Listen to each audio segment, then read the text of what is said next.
இன்னைக்கு நம்ம அந்த கிருஷ்ணலீலை தொடர் சொற்பொழிவுல எத்தனாவது வாரம் இருக்கும்? கரெக்டா ஒரு கேள்வி பதில் சொல்றீங்க. இந்த வாரம் ஒண்ணு பாக்குறோம், முக்கியமான ஒரு லீலா. கிருஷ்ணரை யசோதாமா உரல்ல கட்டி போடக்கூடிய லீலா. ஏற்கனவே கேட்டிருப்பீங்க, வருஷம் தாமோதர நிகழ்ச்சி நடக்கிறதுனால நிறைய கேட்டிருப்பீங்க, தொடர்ந்து வருவாங்க. அதுல நாரதர் சாபம் கொடுக்குறாரு. நாரதர் சாபம் கொடுத்தா அது எதுக்கு நல்லது, அது நல்லதுலதான் முடியுது. ஸோ அது மாதிரி அடுத்த வாரம் நீங்க படிச்சுட்டு வரலன்னா பனிஷ்மெண்ட் இருக்கும். பனிஷ்மெண்ட் ஸ்கூல்ல இருக்கிற மாதிரி பனிஷ்மெண்ட்லாம் கிடையாது, வித்தியாசமான பனிஷ்மெண்ட் இருக்கும். அதுவும் உங்களுக்கு நல்லதா தான் இருக்கும். எனிவே, இதுல இருந்து இது வரைக்கும் பார்த்ததுல இருந்து கேள்வி கேட்கலாம்ல. இப்ப பாதி பேர் எல்லாருமே ஆல்மோஸ்ட் கொஞ்சம் பேர் தான் நடத்தின வரைக்கும் படிக்காதவங்க. நடத்தின வரைக்கும் கேள்வி கேட்கலாம்.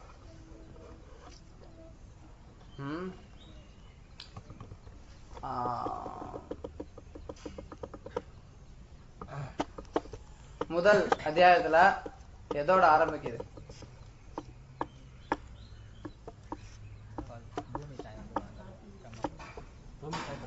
பூமி தாய் பிரம்மாவை அணுகுறாங்க. அதை சொல்றதுக்கு இவ்வளவு நேரம் யோசனையா?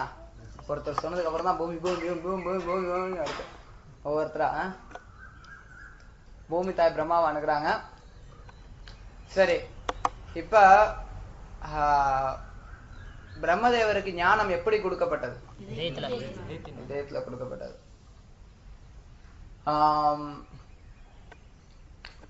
வசுதேவருடைய முந்திய பிறவிகள்ல முதல்ல அவங்க தவம் இருந்தாங்களே, அப்ப அவங்களோட பேர் என்ன? வசுதேவர் தேவகியோட பேர் சுத்தபா. அப்ப பகவானோட அவதாரம் பேரு கிருஷ்ணி கர்ப்பா. அதுக்கு அடுத்த தடவை அவங்களோட பேரு கஷ்யபா அதிதி. அப்ப குழந்தை பேரு வாமன தேவன்.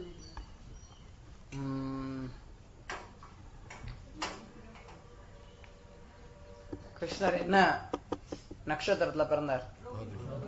ரோகிணி நட்சத்திரம். திதி இவ்வளவு யோசனை, திதினா அப்படியே யோசிக்கிறீங்க. சின்ன சின்ன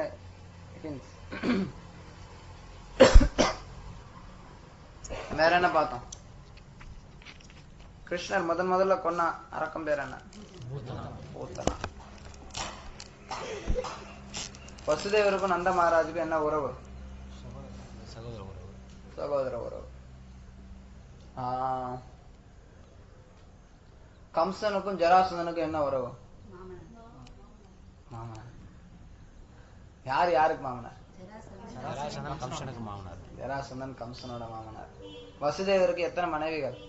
16.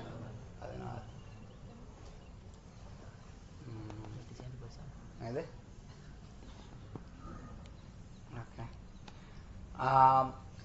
கிருஷ்ணரால கம்சனால கொல்லப்படக்கூடிய 6 சிறுவர்களும் யாரு முந்தின பிறவில?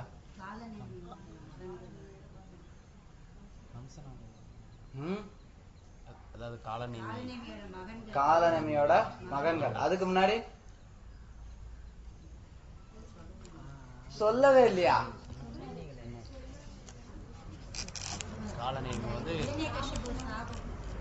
இரண்யகசிபு சாபம் கொடுத்து,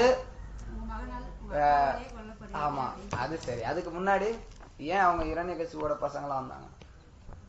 சாரி, இரண்யகசிபோட பேரங்களா ஏன் வந்தாங்க?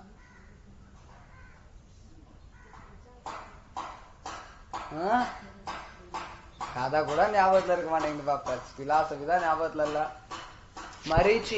மரீச்சியோட பசங்க பிராமணரோட சாபத்தால அசுர குடும்பத்துல பிறப்பாங்க.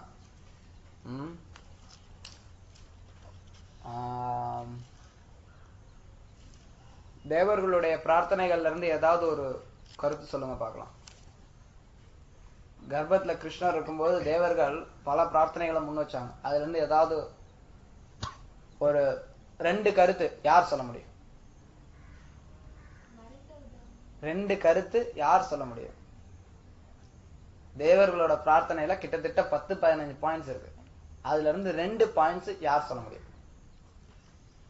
யார் நோட்ஸ் எல்லாம் பார்க்க கூடாது, புக் எல்லாம் பார்க்க கூடாது, நோட்ஸ் எல்லாம் பார்க்க கூடாது, முடியுங்க.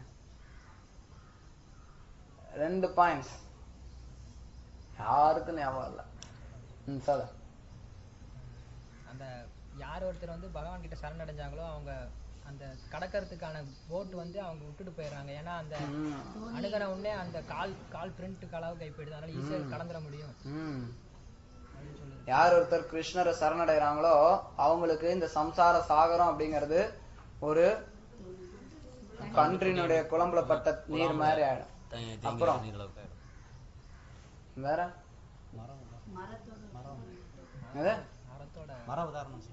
மரத்தினுடைய உதாரணம் என்ன சொல்றாங்க? மரத்தை பத்தி மரத்துக்கு வேருக்கு தண்ணி பிரபு வளரக்கூடாது.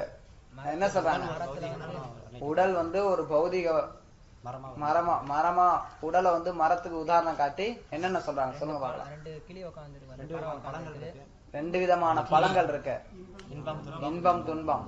அப்புறம் 3 வேர்கள் இருக்கு, என்னென்ன? சத்துவ ரஜோ தமோ. அப்புறம் தர்ம அர்த்த காம மோக்ஷ. அப்புறம் 7 பட்டைகள் இருக்கு. அப்புறம் 8 கிளைகள் இருக்கு, என்னென்ன? ஓகே. அப்புறம் 9 வகையான துளைகள் இருக்கு. அப்புறம் 10 வகையான காற்று இருக்கு. அப்புறம் ஜீவாத்மா பரமாத்மா 2 பறவைகள் இருக்காங்க, ஜீவாத்மா பரமாத்மா. அப்புறம் இன்னும் வேற என்ன கருத்து பார்த்தோம் தேவர்களோட பிரார்த்தனையில?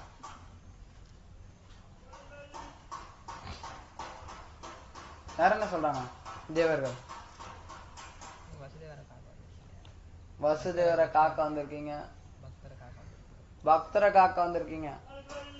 அப்புறம் நீங்க தான் முழு முதற் கடவுள் அத சொல்றாங்கல்ல. அதுவும் ஒரு முக்கியமான கருத்து தானே. தேவர்களோட பிரார்த்தனைகள்ல ஒருத்தரும் சொல்ல மாட்டேங்கிறீங்க. அப்புறம் வேற இன்னொரு கருத்து இருக்கு, இன்னொரு முக்கியமான கருத்து. நீங்க வந்து கர்ம வினையினால வர்றது கிடையாது. ஓகே. அப்புறம் நீ சொன்னதிலே தொடர்ச்சியா இன்னொரு கருத்து இருக்கு.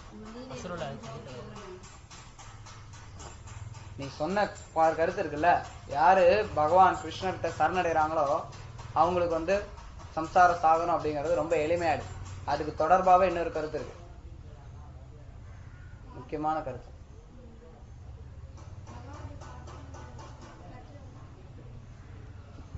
பகவானோட பாதத்துல சொல்லுங்க.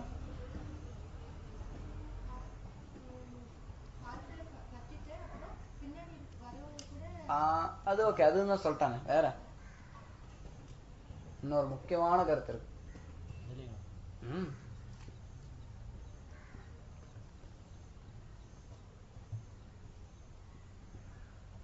என்னே அரவிந்தாக்ஷா விமுக்தமானினா. விமுக்தமானினா அவங்களோட கதி என்ன? யாரு பகவான் கிருஷ்ணர்ட்ட சரணடையிலையோ அவங்களோட கதி என்ன?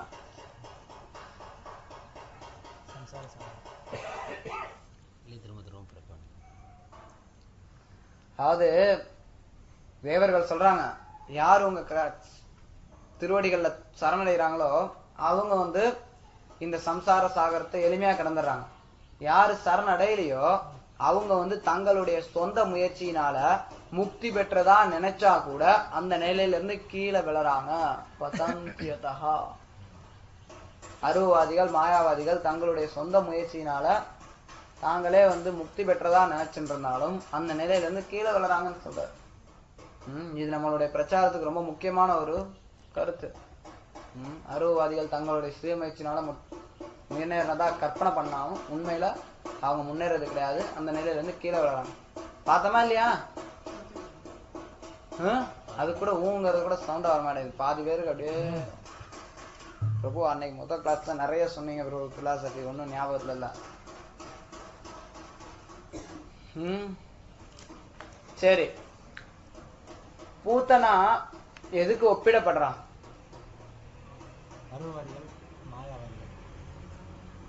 பூத்தனா பூத்தனா வந்து விருந்தாவனத்துக்குள்ளார நுழையிறது அப்படிங்கிறது விருந்தாவனத்துக்குள்ளார பக்தர்கள் அல்லாதவர்கள் நுழையிறதுக்கு ஒப்பிடப்படுது.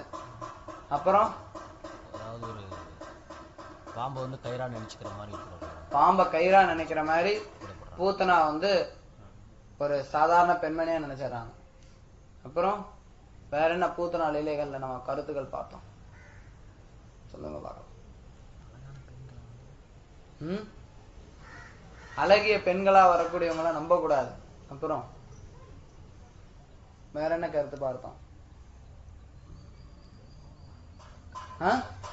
சொல்ல வெங்கடே, ஏதோ சொல்ல வந்த.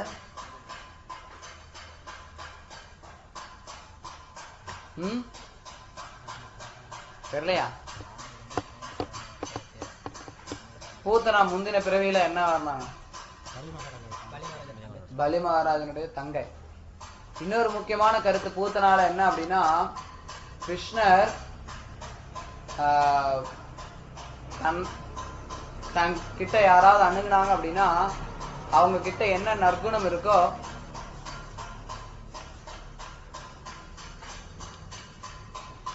அவங்க கிட்ட என்ன நற்குணம் இருக்கோ அதை தான் கிருஷ்ணர் எடுத்துப்பார். கிருஷ்ணர் வந்து அவங்க கிட்ட இருக்கக்கூடிய தீய குணங்களை வந்து கொல்றதின் மூலமா உறிஞ்சிடுறார். கிருஷ்ணர் வந்து அவங்களுக்கு பூத்தனாவுக்கு முக்தியை கொடுக்கிறார், தன்னுடைய தாயினுடைய ஸ்தானத்தை கொடுக்கிறார். ஏறக்குறைய தாயினுடைய ஸ்தானத்தை கிருஷ்ணர் வந்து பூத்தனா கொடுக்கிறார். அது கிருஷ்ணருடைய அபரிமிதமான கருணையை சொல்லுது. ஓகே, இப்ப நம்ம திருணாவர்த்தனுடைய முக்தி, விஸ்வரூப தரிசனம், கிருஷ்ணரை கயிற்றால் கட்டுதல், நலக்கிரீவன் மணிக்கிரீவன் சாப விமோச்சனம், வத்சாசுர பகாசுரவதம், அகாசுரவதம், இந்த 6 அத்தியாயங்களை பார்க்க போறோம். கிருஷ்ணர் பூத்தனாவை கொண்டுறார். அதுக்கப்புறம் அப்படியே போகுது. கிருஷ்ணருக்கு 3 மாசம் ஆயிடுச்சு. கிருஷ்ணர் அப்படி குப்புறப்படுக்க ஆரம்பிக்கிறார். கிருஷ்ணர் அப்படி குப்புறப்படுக்கிறார். குப்புறப்படுத்தரையும் யசோதாமா வந்து அதை ஒரு திருவிழாவா கொண்டாடுறாங்க. கிருஷ்ணர் குப்புறப்படுத்தரையும் யசோதாமா அதை திருவிழாவா கொண்டாடுறாங்க. என்ன அதுக்கு அந்த நிகழ்ச்சிக்கு பேர் வேத கலாச்சாரத்துல உத்தானா அப்படிங்கிற செரமனி, அதை வந்து கொண்டாடுறாங்க. அந்த சடங்கு அவங்க என்ன பண்றாங்க, அந்த நேரத்துல எல்லா பிராமணர்களையும் அழைக்கிறாங்க. நல்லா நிறைய பேருக்கு எல்லாம் தானம் தான் கொடுக்குறாங்க. பெரிய திருவிழாவா நடக்குது. இதுல பாத்தீங்கன்னா ரொம்ப அழகா வர்ணிக்கப்பட்டிருக்கு. அந்த திருவிழா ரொம்ப விமரிசையா நடைபெறுது. இந்த கிருஷ்ணர் குப்புறப்படுத்திட்டார் அப்படிங்கிற நிகழ்ச்சியை வந்து யசோதாமா ரொம்ப விமரிசையா கொண்டாடுறாங்க. பிராமணர்கள்லாம் வராங்க. பிராமணர்களுக்கெல்லாம் எக்கச்சக்கமான அளவு தானம் கொடுக்கிறார் நந்த மகாராஜ். இதுதான் வந்து நம்ம தெரிஞ்சுக்கணும். வேத கலாச்சாரத்துல குடும்ப வாழ்க்கை அப்படிங்கிறது பல்வேறு சடங்குகளை உண்டாக்குறது. கிரகஸ்தன் அப்படின்னா கிரகஸ்தன் வந்து குறிப்பா பஞ்சமகா யஜ்யங்கள், 5 முக்கியமான யஜ்யங்கள் இருக்கு, அதை வந்து செய்தாகணும்னு சொல்லப்படுது. ஸோ இது மாதிரி பஞ்சமகா யஜ்யங்கிறது மட்டும் இல்ல, பல்வேறு சடங்குகள் கிரகஸ்தர்களுக்கு இருக்கு. அதுவும் குறிப்பா குழந்தைகள் சம்பந்தமா வரும்போது நிறைய சடங்குகள் இருக்கு. அதை வந்து ஒன்னொன்னா நம்ம பார்க்கலாம். கிருஷ்ணருக்கு ஒன்னொன்னா செய்வாங்க. அப்போ ஒன்னொன்னா நம்ம வந்து தெரிஞ்சுக்கலாம். நீங்க பார்த்தீங்கன்னா குழந்தை பிறக்கிறதுக்கு முன்னாடியே கர்ப்பதான சம்ஸ்காரம் பண்ணணும். குழந்தை பிறக்கிறதுக்கு முன்னாடி, அதாவது குழந்தை பிறக்கிறதுக்கு முன்னாடிங்க இருக்கிற கர்ப்பதான சம்ஸ்காரம் அப்படிங்கிறது கணவனும் மனைவியும் இணையறதுக்கு முன்னாடி செய்யப்படக்கூடியது கர்ப்பதான சம்ஸ்காரம். அப்கோர்ஸ் அதுக்கு முன்னாடி திருமண சடங்குகள்லாம் இருக்கு. கர்ப்பதான சம்ஸ்காரம் செஞ்சதுக்கு அப்புறம் 3 மாசத்துல ஒரு சடங்கு இருக்கு. குழந்தை வயிற்றுல இருக்கும்போது 3 மாசத்துல ஒரு சடங்கு, 7 மாசத்துல ஒரு சடங்கு, குழந்தை பிறந்தறியும் சடங்கு, அப்புறம் குழந்தை குப்புறப்படுக்கும் போது இங்க ஒரு சடங்கு குறிப்பிடப்படுது, உத்தானா அப்படிங்கிறது. ஸோ கிருஷ்ணரை வந்து எல்லாம் பிராமணர்களுக்கெல்லாம் தானம் கொடுக்குறாங்க. பெரிய திருவிழாவா வீட்டுல நடந்துட்டு இருக்கு. அப்போதைக்கு கிருஷ்ணர் வந்து அப்படியே தூங்கிடுறார். யசோதாமா மடியில உட்காந்து படுத்துட்டு கிருஷ்ணரை கொண்டு போய் அங்க ஒரு அழகான தொட்டில் இருக்கு. அந்த தொட்டில்ல கிருஷ்ணரை போடுறாங்க. அந்த தொட்டில் மேல ஒரு வண்டி ஒண்ணு இருக்கு. வண்டி நிழல் மாதிரி வச்சிருக்கிறாங்கன்னு வச்சுக்கோங்களேன். அந்த வண்டிக்கு அடியில தொட்டில் இருக்கு. தொட்டில கிருஷ்ணரை படுக்க போட்டு அந்த வண்டியில வந்து நிறைய பொருள்கள் இருக்கு, எக்கச்சக்கமான பொருள் இருக்கு. சோ அப்போ அதுல வச்சுட்டு போயிடுறாங்க வேற வேலையெல்லாம் பாக்கிறதுக்காக யசோதாமா. அப்போதைக்கு கிருஷ்ணர் எந்திரிக்கிறார், அப்படியே கண்ணு முழிக்கிறார். முழிச்செறியும் சாதாரண சின்ன குழந்தைங்கள்லாம் முழிச்சா கை காலை ஆட்டுமே, அது மாதிரி காலை வந்து அப்படி ஆட்டுறாரு. காலை ஆட்டினா அவருடைய கால் பட்டவையும் அந்த பெரிய வண்டி உடஞ்சு சுக்குநூறா நொறுங்கி போயிடுது. உடஞ்சு வண்டி வந்து சுக்குநூறா நொறுங்கி போயிடுது. அதுல இருக்க பாத்திரம் பண்ணம் எல்லாம் அவ்வளவு கனமான பொருட்கள் எல்லாம் கீழே விழுந்து சிதறிடுது. எல்லாரும் ஐயோ என்னது இது வண்டி உடஞ்சிருச்சேன்னு வந்து பாக்குறாங்க. யாருக்கும் என்ன நடந்ததுன்னு தெரியல, ஏதோ ஏதோ அசம்பாவிதம் போல இருக்கு, என்னன்னு யாருக்கும் தெரியல.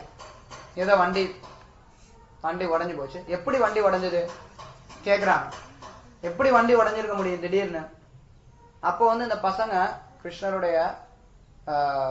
கிருஷ்ணர் கூட பின்னாடி விளையாட போற பசங்க, கொஞ்சம் பேசக்கூடிய பசங்க எல்லாம் சொல்றாங்க, ஓ இந்த கிருஷ்ணர் தான் உதைச்சாரு, இந்த சின்ன பையன் தான் உதைச்சான், இந்த உதச்சனே வண்டி உடஞ்சு போச்சு. இவங்க எல்லாம் போட 3 மாச குழந்தை எட்டி வச்சு வண்டி உடஞ்சு போச்சான். அப்பா யாரும் அதை நம்பல. ஆனா கிருஷ்ணர் எட்டி வச்சதுனால அந்த வண்டி நுழைய போச்சு. இதுக்கு பின்னாடி ஒரு கருத்து இருக்கு. அந்த வண்டி அது ஆக்சுவலி யாருக்கும் தெரியாது. அந்த வண்டி வந்து ஒரு அசுரன், சக்கடாசுரன் அப்படின்னு. அசுரர்கள் வந்து பல்வேறு ரூபங்களை எடுத்துப்பாங்க.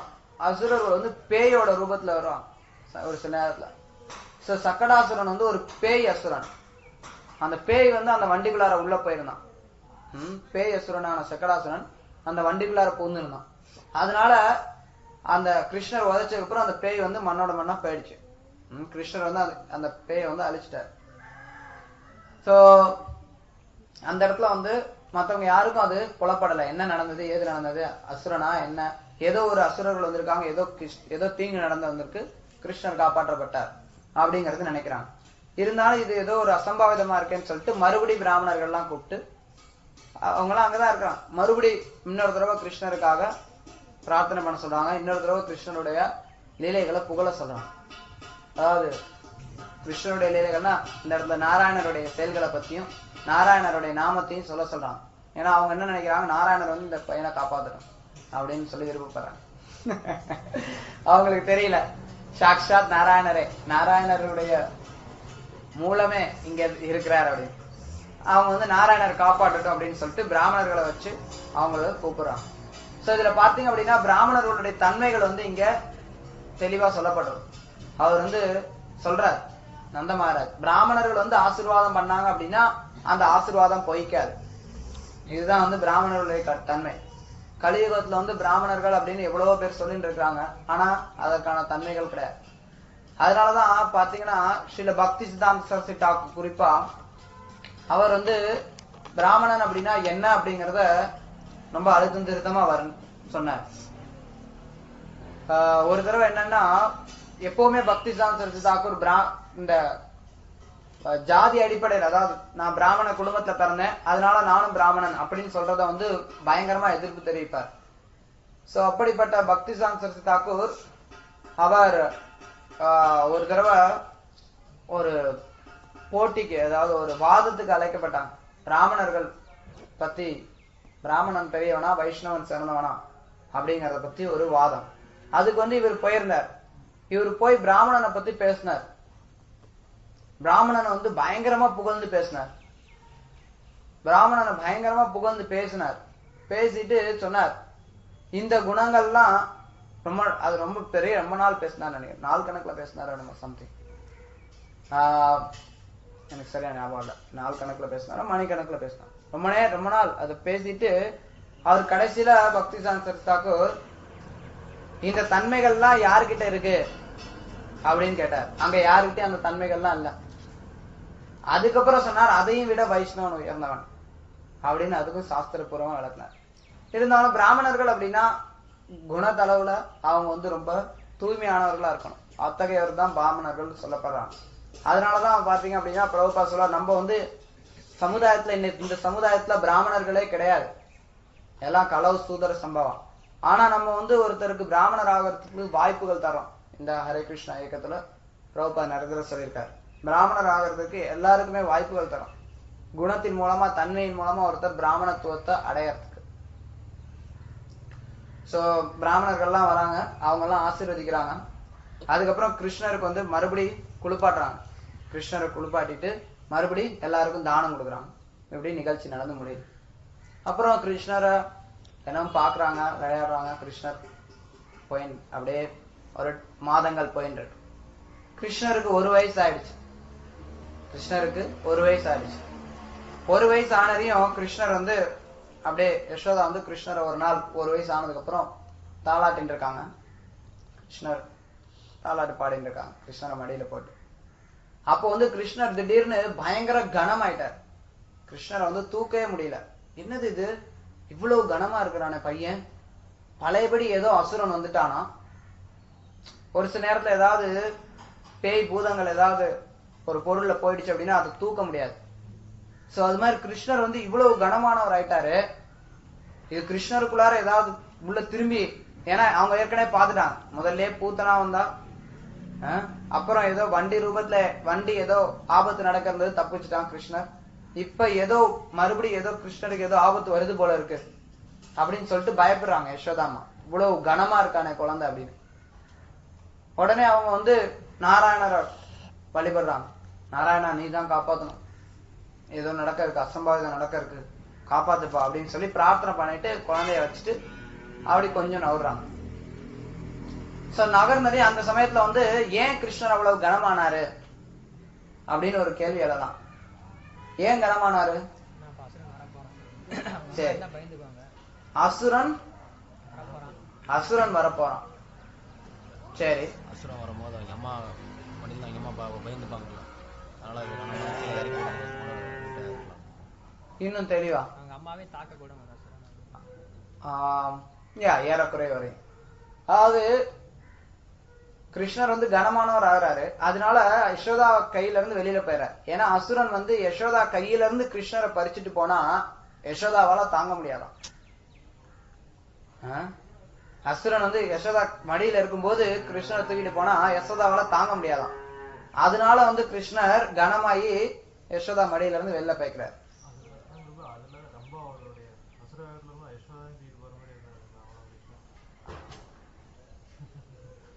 பட் ஆச்சாரிய பாகவன் எக்ஸ்பிளனேஷன் தான். யசோதாவையும் தூக்கிட்டு போயிடுவாங்கிறத பத்தி நம்ம பேசலாம். ஏன்னா குழந்தை வந்து அசுரன் வந்து குழந்தைய தூக்கிட்டு போறதுதான் வரான். சோ கிருஷ்ணரை வந்து யசோதையினுடைய மடியில இருந்து தூக்கிட்டு போயிட்டா யசோதையால தாங்க முடியாது அப்படிங்கறனால கிருஷ்ணர் வந்து ஒதுங்கிக்கிறார். சோ திருநாவர்த்தன் அப்படிங்கிற அசுரன் வரான். அவன் வந்து ஒரு காற்று மாதிரி வந்து கிருஷ்ணரை தூக்கிட்டு போறான். சோ அப்போ வந்து கிருஷ்ணர் வந்து இலகுவாயிடுறாரு, சாதாரண குழந்தை மாதிரி ஆயிடுறாரு. ரொம்ப எளிமையா தூக்கிட்டு போயிடறான் திருநாவர்த்தன். ரொம்ப எளிமையா தூக்கிட்டு போறான்.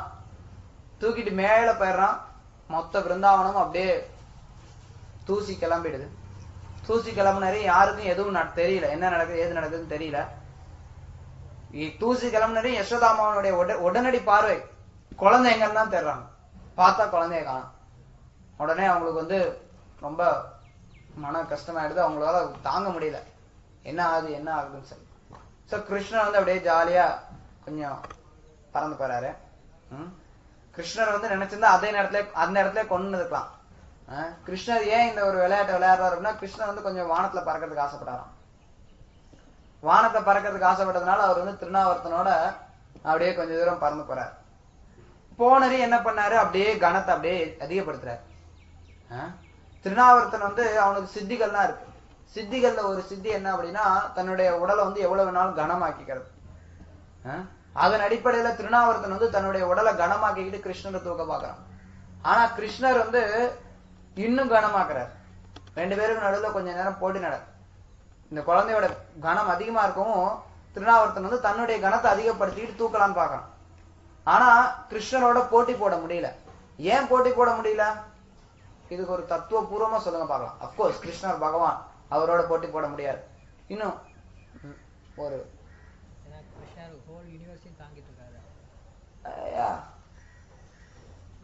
இன்னும் சொல்லணும்னா, இவன் வந்து யோக சித்தினால யோக சித்தியே கிருஷ்ணர்ட்ட தான் வருது. யோக சித்தினால தன்னை வந்து கனப்படுத்துறான். ஆனா அந்த யோக சித்திகளுக்கெல்லாம் மூலம் வந்து கிருஷ்ணர் தான். கிருஷ்ணருடைய இன்னொரு பேர் வந்து யோகேஸ்வரன். யோகத்துக்கு ஈஸ்வரன், யோகத்தையே கட்டுப்படுத்தக்கூடியவர் கிருஷ்ணர். அவர் யோகேஸ்வரன் அப்படிங்கறதுனால அவரு வந்து யோக சக்தியில யாராலையும் மிஞ்ச முடியாது. சோ அப்ப வந்து இவ்வளவு பணம் ஆனதுக்கு அப்புறம் தாங்க முடியலையே குழந்தை அப்படின்னு சொல்லி குழந்தைய கீழே போடலாம்னு நினைச்சான். ஆனா இப்ப வந்து குழந்தை அவனை பிடிச்சிக்கிச்சு, கழுத்துல பிடிச்சிருச்சு. அவனால கைய விளக்க முடியல, கழுத்தை அப்படியே நெரிச்சிடுறார் கிருஷ்ணர். கிருஷ்ணர் கழுத்தை நெரிச்சிடுறார். அவன் வந்து மரணம் அடைஞ்சு வெளி பிதுங்கி போத்துன்னு தலையில விருந்தாவனத்துல அந்த கோகுலத்தினுடைய இடங்கள்ல கீழே விழுந்தாரான். சரி, இவன் வந்து மரணம் அடைஞ்சிடறான். உடனே வந்து ரொம்ப எல்லாரும் வந்து பாக்குறாங்க, ஐயோ எப்படியோ ஏதோ புண்ணியத்துல குழந்தை வந்து பொழைச்சிக்கிச்சு, நம்ம ஏதோ புண்ணியம் செஞ்சிருக்கோம் அதனால வந்து குழந்தை பொழைச்சிக்கிச்சு அப்படின்னு நினைச்சு பாக்குறாங்க. அதுக்கப்புறம் யசோதாம்மா கிருஷ்ணரை பார்த்ததையும் உடனே தூக்கி பால் கொடுக்குறாங்க. பால் கொடுத்துட்டு இதை வச்சிருக்காங்க கொஞ்ச நேரம். அப்புறம் இன்னொரு பால் கொடுத்துறாங்க. அதுக்கப்புறம் என்ன ஆகுதுன்னா, இன்னொரு நாள் கிருஷ்ணருக்கு வந்து யசோதாமா பால் கொடுத்துட்டு இருக்காங்க. பால் கொடுத்துட்டு இருக்கும்போது கிருஷ்ணர் அப்படியே கொட்டாய் ஒரு கொட்டாய் விட்டா வாய்க்குள்ளார பார்த்தா அண்ட சராசரம் மொத்தமும் தெரியுது. என்ன வர்ணிக்கப்படுதுன்னு பாருங்க.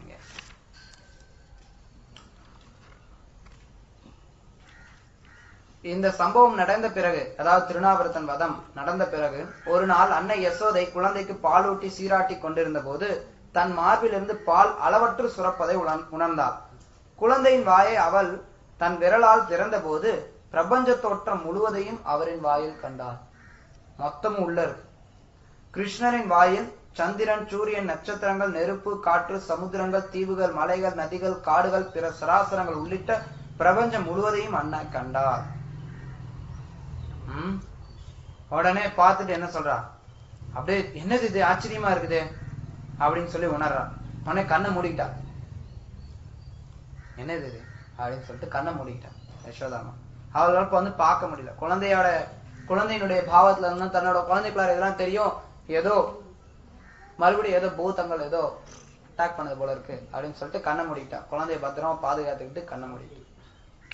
சோ இப்படி திருநாவர்த்தன் முக்தி அடைஞ்சிடறான். திருநாவர்த்தனை அனுப்பிச்சு விட்டுறார்.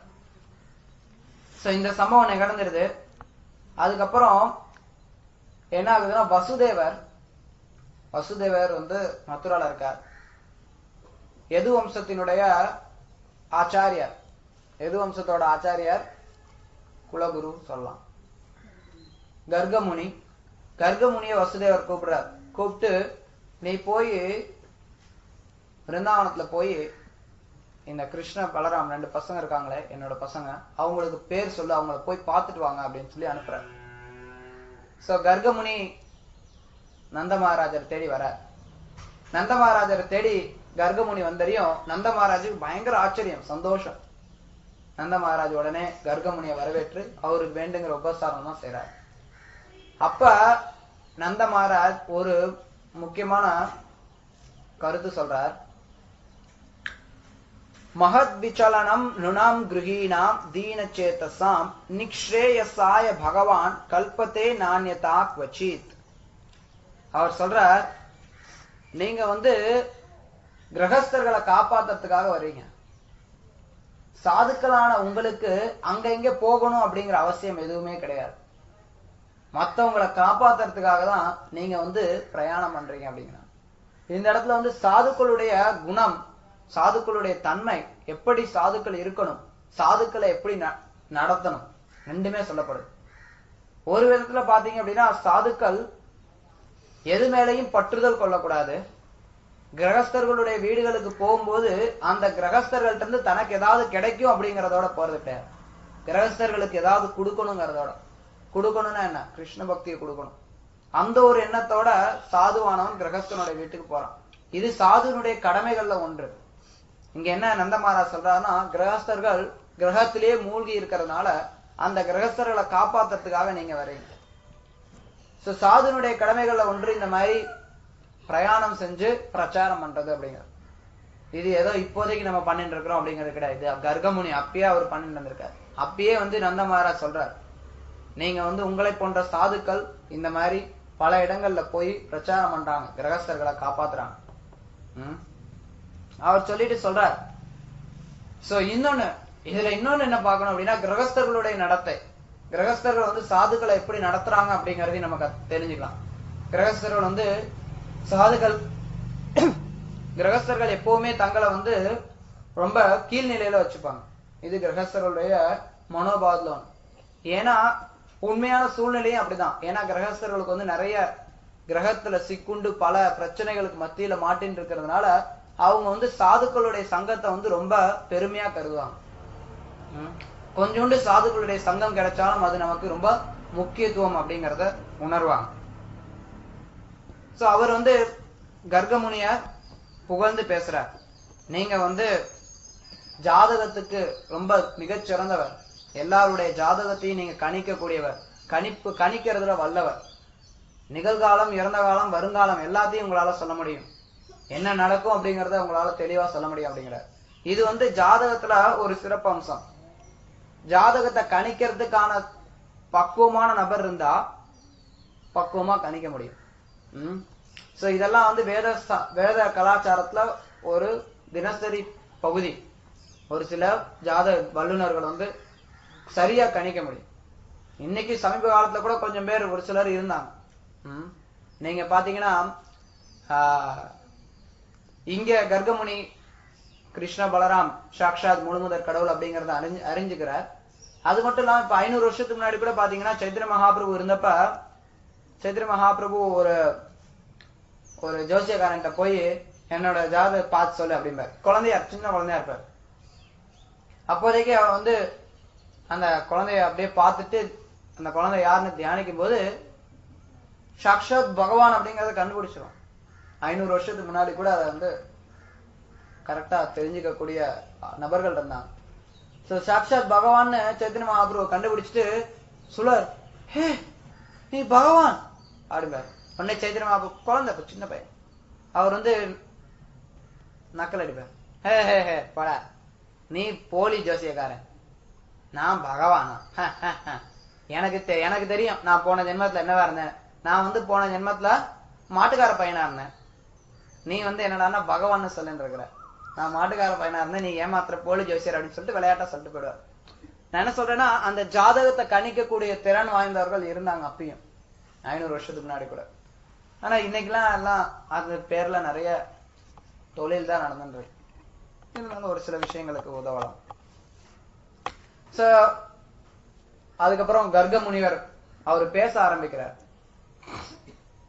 இவர் வேண்டுகோள் விடுக்கிறார், நந்த மகாராஜ் இந்த பசங்களுக்கு வந்து பேர் வைக்கணும், குழந்தைக்கு பேர் வைக்கணுங்க, நாமகரணம் அது ஒரு நிகழ்ச்சி, சடங்கு, பேர் வைக்கிறது, நாமகரணத்தை நீங்க நடத்தி வைக்கணும், நீங்க தான் நடத்தி வைக்கணும் அப்படின்னு சொல்லி வேண்டுவார்.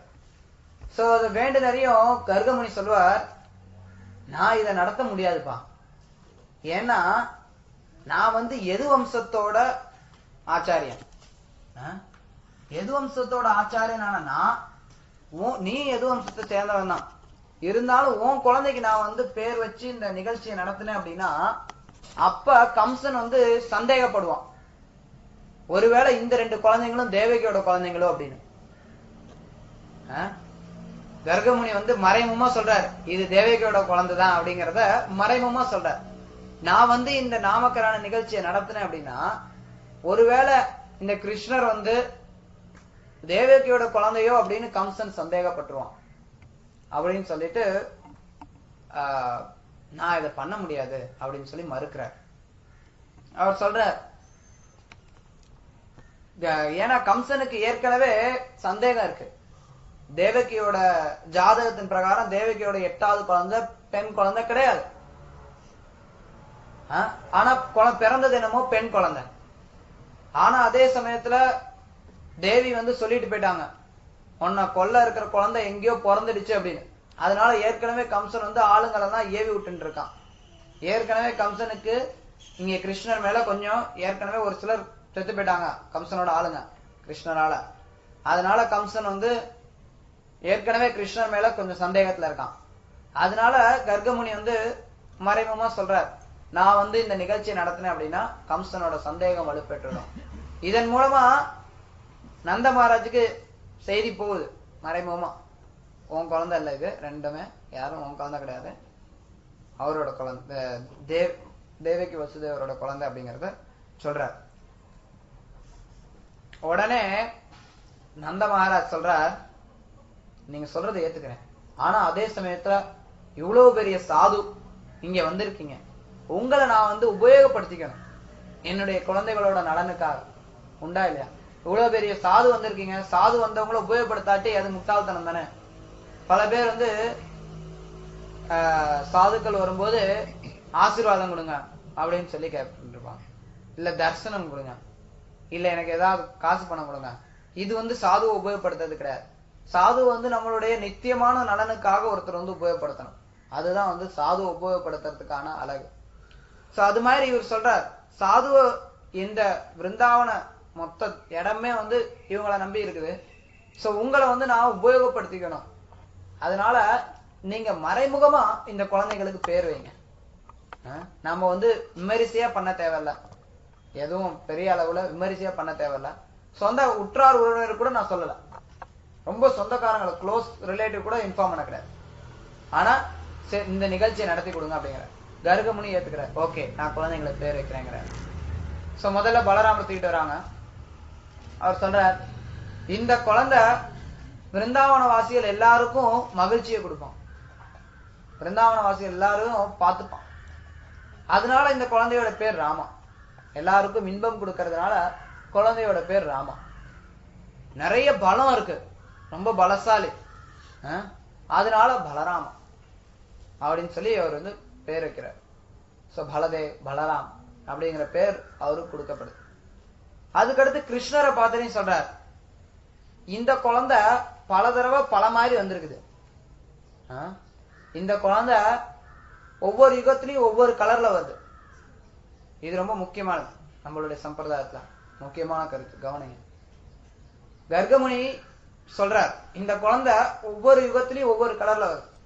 ஒரு சில நேரத்துல சிகப்பு கலர்ல வருது, ஒரு சில நேரத்துல வெள்ளை கலர்ல வருது, ஒரு சில நேரத்துல மஞ்சள் கலர்ல வருது. இப்ப இந்த குழந்தை கருப்பு கலர்ல வந்திருக்கு. அப்படின்னா என்ன? கிருஷ்ணருடைய பல்வேறு அவதாரங்களை அவர் சொல்றார் கர்கமுனி. கர்கமுனி இவர் ஏற்கனவே அவதாரம் பண்ணி வர்றாரு அப்படிங்கிறது சொல்றார். அப்ப நந்த மகாராஜ் என்ன புரிஞ்சுக்கிறாருன்னா, இது ஏதோ ஒரு தேவன் நமக்கு பிறந்திருக்கு. குழந்தை அவதாரமா வருதுன்னு சொன்னதையும் ஏதோ ஒரு தேவர் வானுலகத்துல இருந்து சொர்க்கலோகத்துல இருந்து ஏதோ தேவர் பிறந்திருக்கா போல இருக்கு நம்ம பையனா அப்படின்னு சொல்லி நினைச்சுக்கிறார். சோ இதுல பாத்தீங்கன்னா இந்த கருத்து, கர்கமுனி சொல்லக்கூடிய இந்த கருத்து ரொம்ப முக்கியமானது, குறிப்பா நம்மளுடைய சம்பிரதாயத்துக்கு. ஏன்னா நம்ம எல்லாருக்கும் தெரியும், கிருஷ்ணர் கலியுகத்துல சைத்தன்ய மகாபிரபு வந்தார். சைத்தன்ய மகாபிரபு என்ன நிறம்? பொன்னிறம். சோ அதுவும் இங்க குறிப்பிடப்படும். நீங்க பார்த்தீங்கன்னா பகவான் ஒவ்வொரு யுகத்திலையும் ஒவ்வொரு கலர்ல வராருன்னு சொல்றார் கர்கமுனி. சோ ஏற்கனவே சிகப்பு கலர் எடுத்தாச்சு, வெள்ளை கலர் எடுத்தாச்சு, இப்ப கருப்பு கலர் எடுத்தாச்சு. சோ அடுத்து வரப்போறது மஞ்சள், சைத்தன்ய மகாபிரபு. சைத்தன்ய மகாபிரபு தான் இங்க கர்கமுனி சொல்லக்கூடிய அவதாரம் அப்படிங்கிறது நம்மளுடைய ஆச்சாரியர்கள் நிலைநாட்டுறாங்க. சோ பாகவதத்துல இருந்து நமக்கு இருக்கக்கூடிய ஆதாரங்கள்ல இதுவும் ஒரு முக்கியமான ஆதாரம். கர்கமுனி கிருஷ்ணர்கிட்ட சொல்றது, பகவான் ஒவ்வொரு யுகத்திலையும் அவதாரம் எடுக்கிறார். நீங்க பார்த்தீங்கன்னா முதல்ல சக்தி யுகத்துல வெள்ளையா அவதாரம் எடுத்தார். சக்தி யுகத்துல வெள்ளையா அவதாரம் எடுத்தார். யார் அது?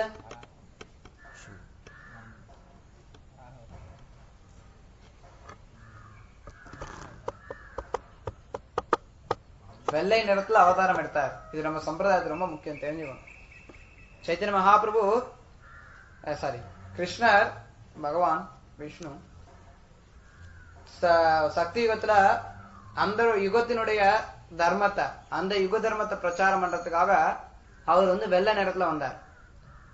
அதே பகவான் திரேதா யுகத்துல அந்த யுகத்தினுடைய தர்மத்தை பிரச்சாரம் பண்றதுக்காக சிகப்பு கலர்ல வந்தார். அதே பகவான் துவாபர யுகத்துல அந்த யுக தர்மத்தை பிரச்சாரம் பண்றதுக்காக கருப்பு கலர்ல வரார். அதுவே வந்து கலியுகத்துல கலியுகத்தோட யுக தர்மத்தை பிரச்சாரம் பண்றதுக்காக மஞ்சள் கலர்ல வர. சோ இதுல பார்த்தீங்கன்னா முதல்ல சக்தி யுகத்துல கபில தேவர் வர. கபில தேவர் வெண்மை நிறம். அவர் வந்து இந்த தியான யோக வழிமுறையை சொல்லித்தரார். சாங்கிய யோக தியான யோகத்தை பற்றி சொல்லித்தரார் கபில தேவர்.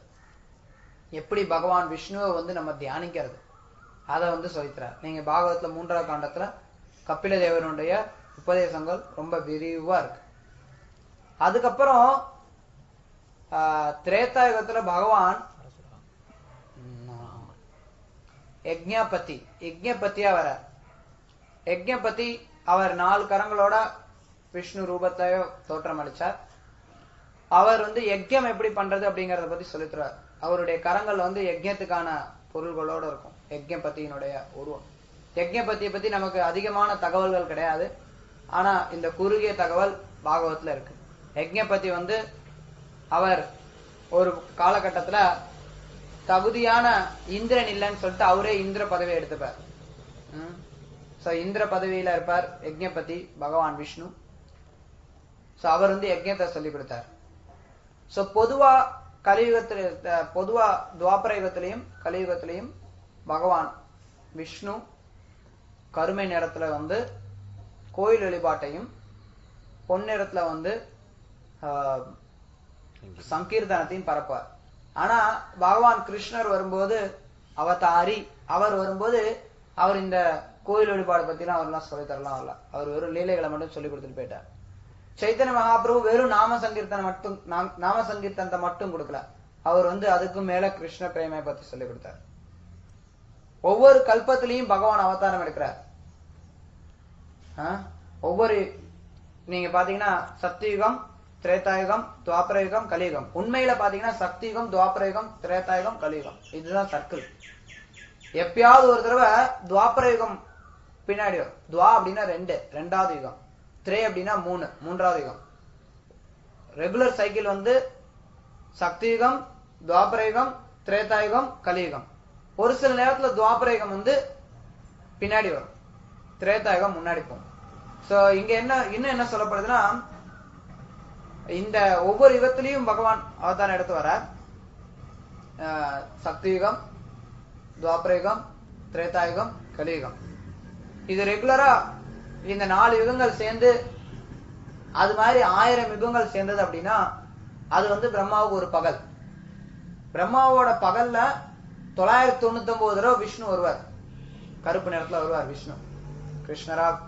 கிருஷ்ணரா விஷ்ணு வந்து கோயில் வழிபாட்டை பத்தி சொல்லி தருவார். அதுக்கப்புறம் சைத்தன்ய மகாபிரபுவா விஷ்ணு வந்து அவர் வந்து நாம சங்கீர்த்தனத்தை பிரச்சாரம் பண்ணிட்டு போயிடுவார். பிரம்மாவனுடைய நாள்ல ஒரே ஒரு தடவை மட்டும்தான், ஒரு நாளைக்கு ஒரு தடவை, அதாவது 1000 துவாபர யுகத்துல ஒரு தடவை கிருஷ்ணர் வர்றார். கிருஷ்ணர் சாக்ஷாத் அவதாரி, எல்லா ரூபங்களுக்கும் மூலமான பிருந்தாவன கிருஷ்ணர் அங்கிருந்து இங்க இறங்கி வந்து பிருந்தாவன லீலைகளை காட்டுறார் எல்லாருக்கும். சோ அப்படி அவர் பிருந்தாவன லீலைகளை காட்டும் போது மட்டும்தான் சைத்தன்ய மகாபிரபுவும் வருவார். அதாவது சாக்ஷாத் கிருஷ்ணரா சைத்தன்ய மகாபிரபுவும் வருவார். அவர் வந்து நமக்கு நாம சங்கீர்த்தனத்தை பிரச்சாரம் பண்றது மட்டும் இல்லாம சைத்தன்ய மகாபிரபு நாம சங்கீர்த்தனத்தை கொடுத்தார், அதுல சந்தேகமே கிடையாது. அது பொதுமக்களுக்கு, பக்தர்களுக்கு உள்ள நுழையும் போது அது சைத்தன்ய மகாபிரபு வந்து அதுக்கும் மேல கிருஷ்ண பிரேமையை கொடுத்தார். கலியுகத்துல வந்து முக்திக்கு வந்து நாம சங்கீர்த்தனம், ஆனா அந்த முக்திக்கு மேல போய் சைத்தன்ய மகாபிரபு கிருஷ்ண பிரேமை அப்படிங்கிற உன்னத நிலைய எல்லாருக்கும் கொடுத்தார். சரியா?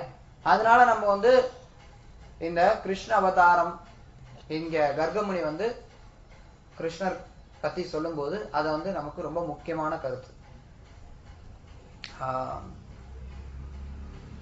அதுக்கப்புறம் பேர் சொல்றார். ஒரு சில அவதாரத்துல ஒரு சில தடவை இவர் வரும்போது வசுதேவரோட பையனா இந்த பையன் பிறந்திருக்கான். இந்த பையன் முன்னாடி வசுதேவரோட பையனா பிறந்திருக்கான். அதனால இந்த பையனோட பேர் வாசுதேவன். இங்கேயும் மறைமுகமா சொல்றாரு, இப்பயும் வந்து வசுதேவரோட பையன் தான் அப்படிங்கறத மறைமுகமா அவரு வந்து கர்கமுனி வலியுறுத்துறாரு. பையனோட பேர் வாசுதேவன். அது மட்டும் இல்லாம இவன் செய்யக்கூடிய காரியங்களை அடிப்படையில எத்தனையோ பேர் இருக்கு. இவருடைய பேருக்கு வந்து அளவே கிடையாது. இவ்வளவு பேரு தான் அப்படின்னு சொல்ல முடியாது. எவ்வளவோ நாமங்கள் இருக்கு. இந்த சிறுவனுடைய திருநாமங்களுக்கு அளவே கிடையாது அப்படின்னு சொல்லிட்டு முடிச்சாரு. சோ இதுதான் நம்மளும் தெரிஞ்சுக்கணும். பகவான் கிருஷ்ணருடைய லீலைகள்ல இருந்து அவருக்கு எத்தனையோ நாமங்கள் இருக்கு. அவருடைய நாமங்களுக்கு அளவே கிடையாது. சோ இத வந்து அவர் சொல்றார். சொல்லிட்டு இந்த குழந்தை வந்து கோகுல வாசிகள் எல்லாருக்குமே வந்து ரொம்ப ஆனந்தத்தை கொடுப்பான், பேரானந்தத்தை கொடுப்பான் இந்த குழந்தை அப்படின்னு சொல்லிட்டு குழந்தைய கவனமா பார்த்துக்கோங்க சொல்லிட்டு கர்கமணி போயிடுறார்.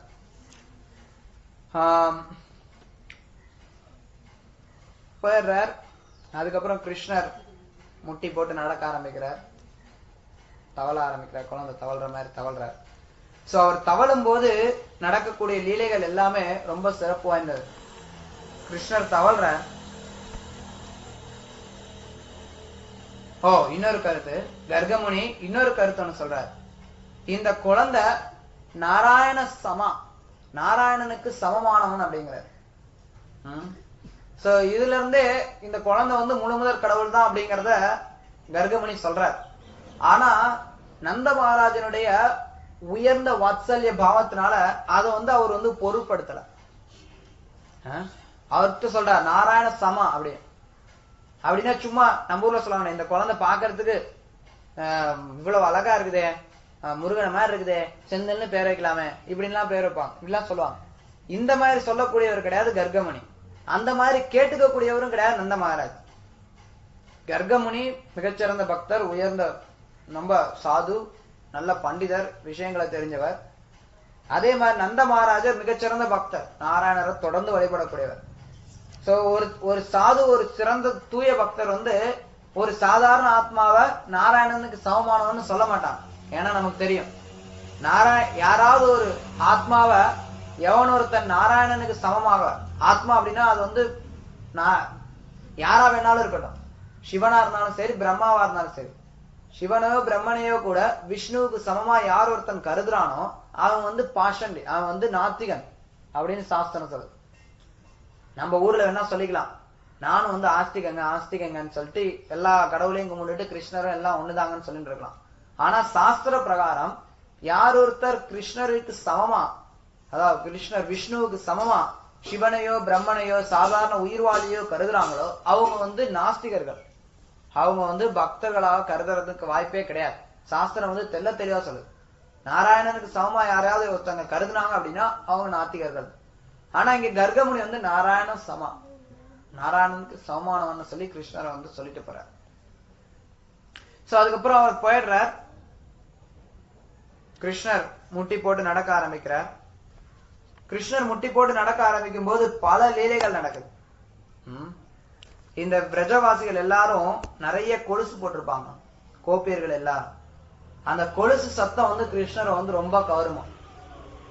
இவங்க எல்லாம் கொலுசு போட்டிருக்காங்களேன்னு சொல்லிட்டு அவங்க நடந்து போவாங்களாம். அவங்க அம்மா மாதிரியே யசோதாமாவும் நிறைய கொலுசு போட்டிருப்பாங்க. இவங்களும் வந்து இதே மாதிரி கொலுசு போட்டுட்டு கோபியர்கள் வந்து கிருஷ்ணரை வந்து தம் பின்னாடி அப்படியே கூட்டு போவாங்க. மெதுவா நடந்து போவாங்களாம் கொலுசு போட்டுட்டு. பின்னாடி அப்படியே கிருஷ்ணர் வந்து தவழ்ந்து போவார். அப்புறம் ஒரு பொசிஷன்ல வந்து நின்னுடுவாங்க. நின்னறியும் பாப்பாரு கிருஷ்ணர், ஐயோ யசோதா இல்லடான்னு சொல்லிட்டு அழுவார். அவர் அழுவறதை ரசிப்பாங்க. அப்புறம் யசோதாமா வந்து கிருஷ்ணரை தூக்கிட்டு போயிடுவாங்க. அப்புறம் என்ன பண்ணுவாங்கன்னா, ஒரு சில நேரம் கிருஷ்ணர் இது மாதிரி தவழ்ந்து போகும்போது வேணும்னே சேர் வழியா நடந்து போவாங்க. கிருஷ்ணர் உடம்பெல்லாம் சேராயிடும். கிருஷ்ணர் உடம்பெல்லாம் சேரானதுக்கு வரையும் அந்த அழகை வந்து ரசிப்பாங்க. கோபியர்கள் முழுக்க இந்த இடத்துல வந்து கோபியர்கள் கிருஷ்ணருடைய தாய் ஸ்தானத்துல இருக்கக்கூடிய கோபியர்கள், வாத்சல்ய பாவத்துல இருக்கக்கூடிய கிருஷ்ணரை வந்து முழுக்க சார்ந்து இருக்கிறதுனால அவங்க வந்து கிருஷ்ணருடைய ஒவ்வொரு செயலையுமே ரசிக்கிறாங்க. கிருஷ்ணரை பல வகையில லீலை புரிய வச்சு ரசிக்கிறாங்க. அப்ப வந்து எல்லாருமே கிருஷ்ணருக்கு பால் கொடுப்பாங்க. எல்லா தாய்மார்களும் கிருஷ்ணருக்கு வந்து பால் கொடுப்பாங்க. ஒரு தடவை ஒரு கிருஷ்ணர் முதல்ல பல்லு முளைக்குது.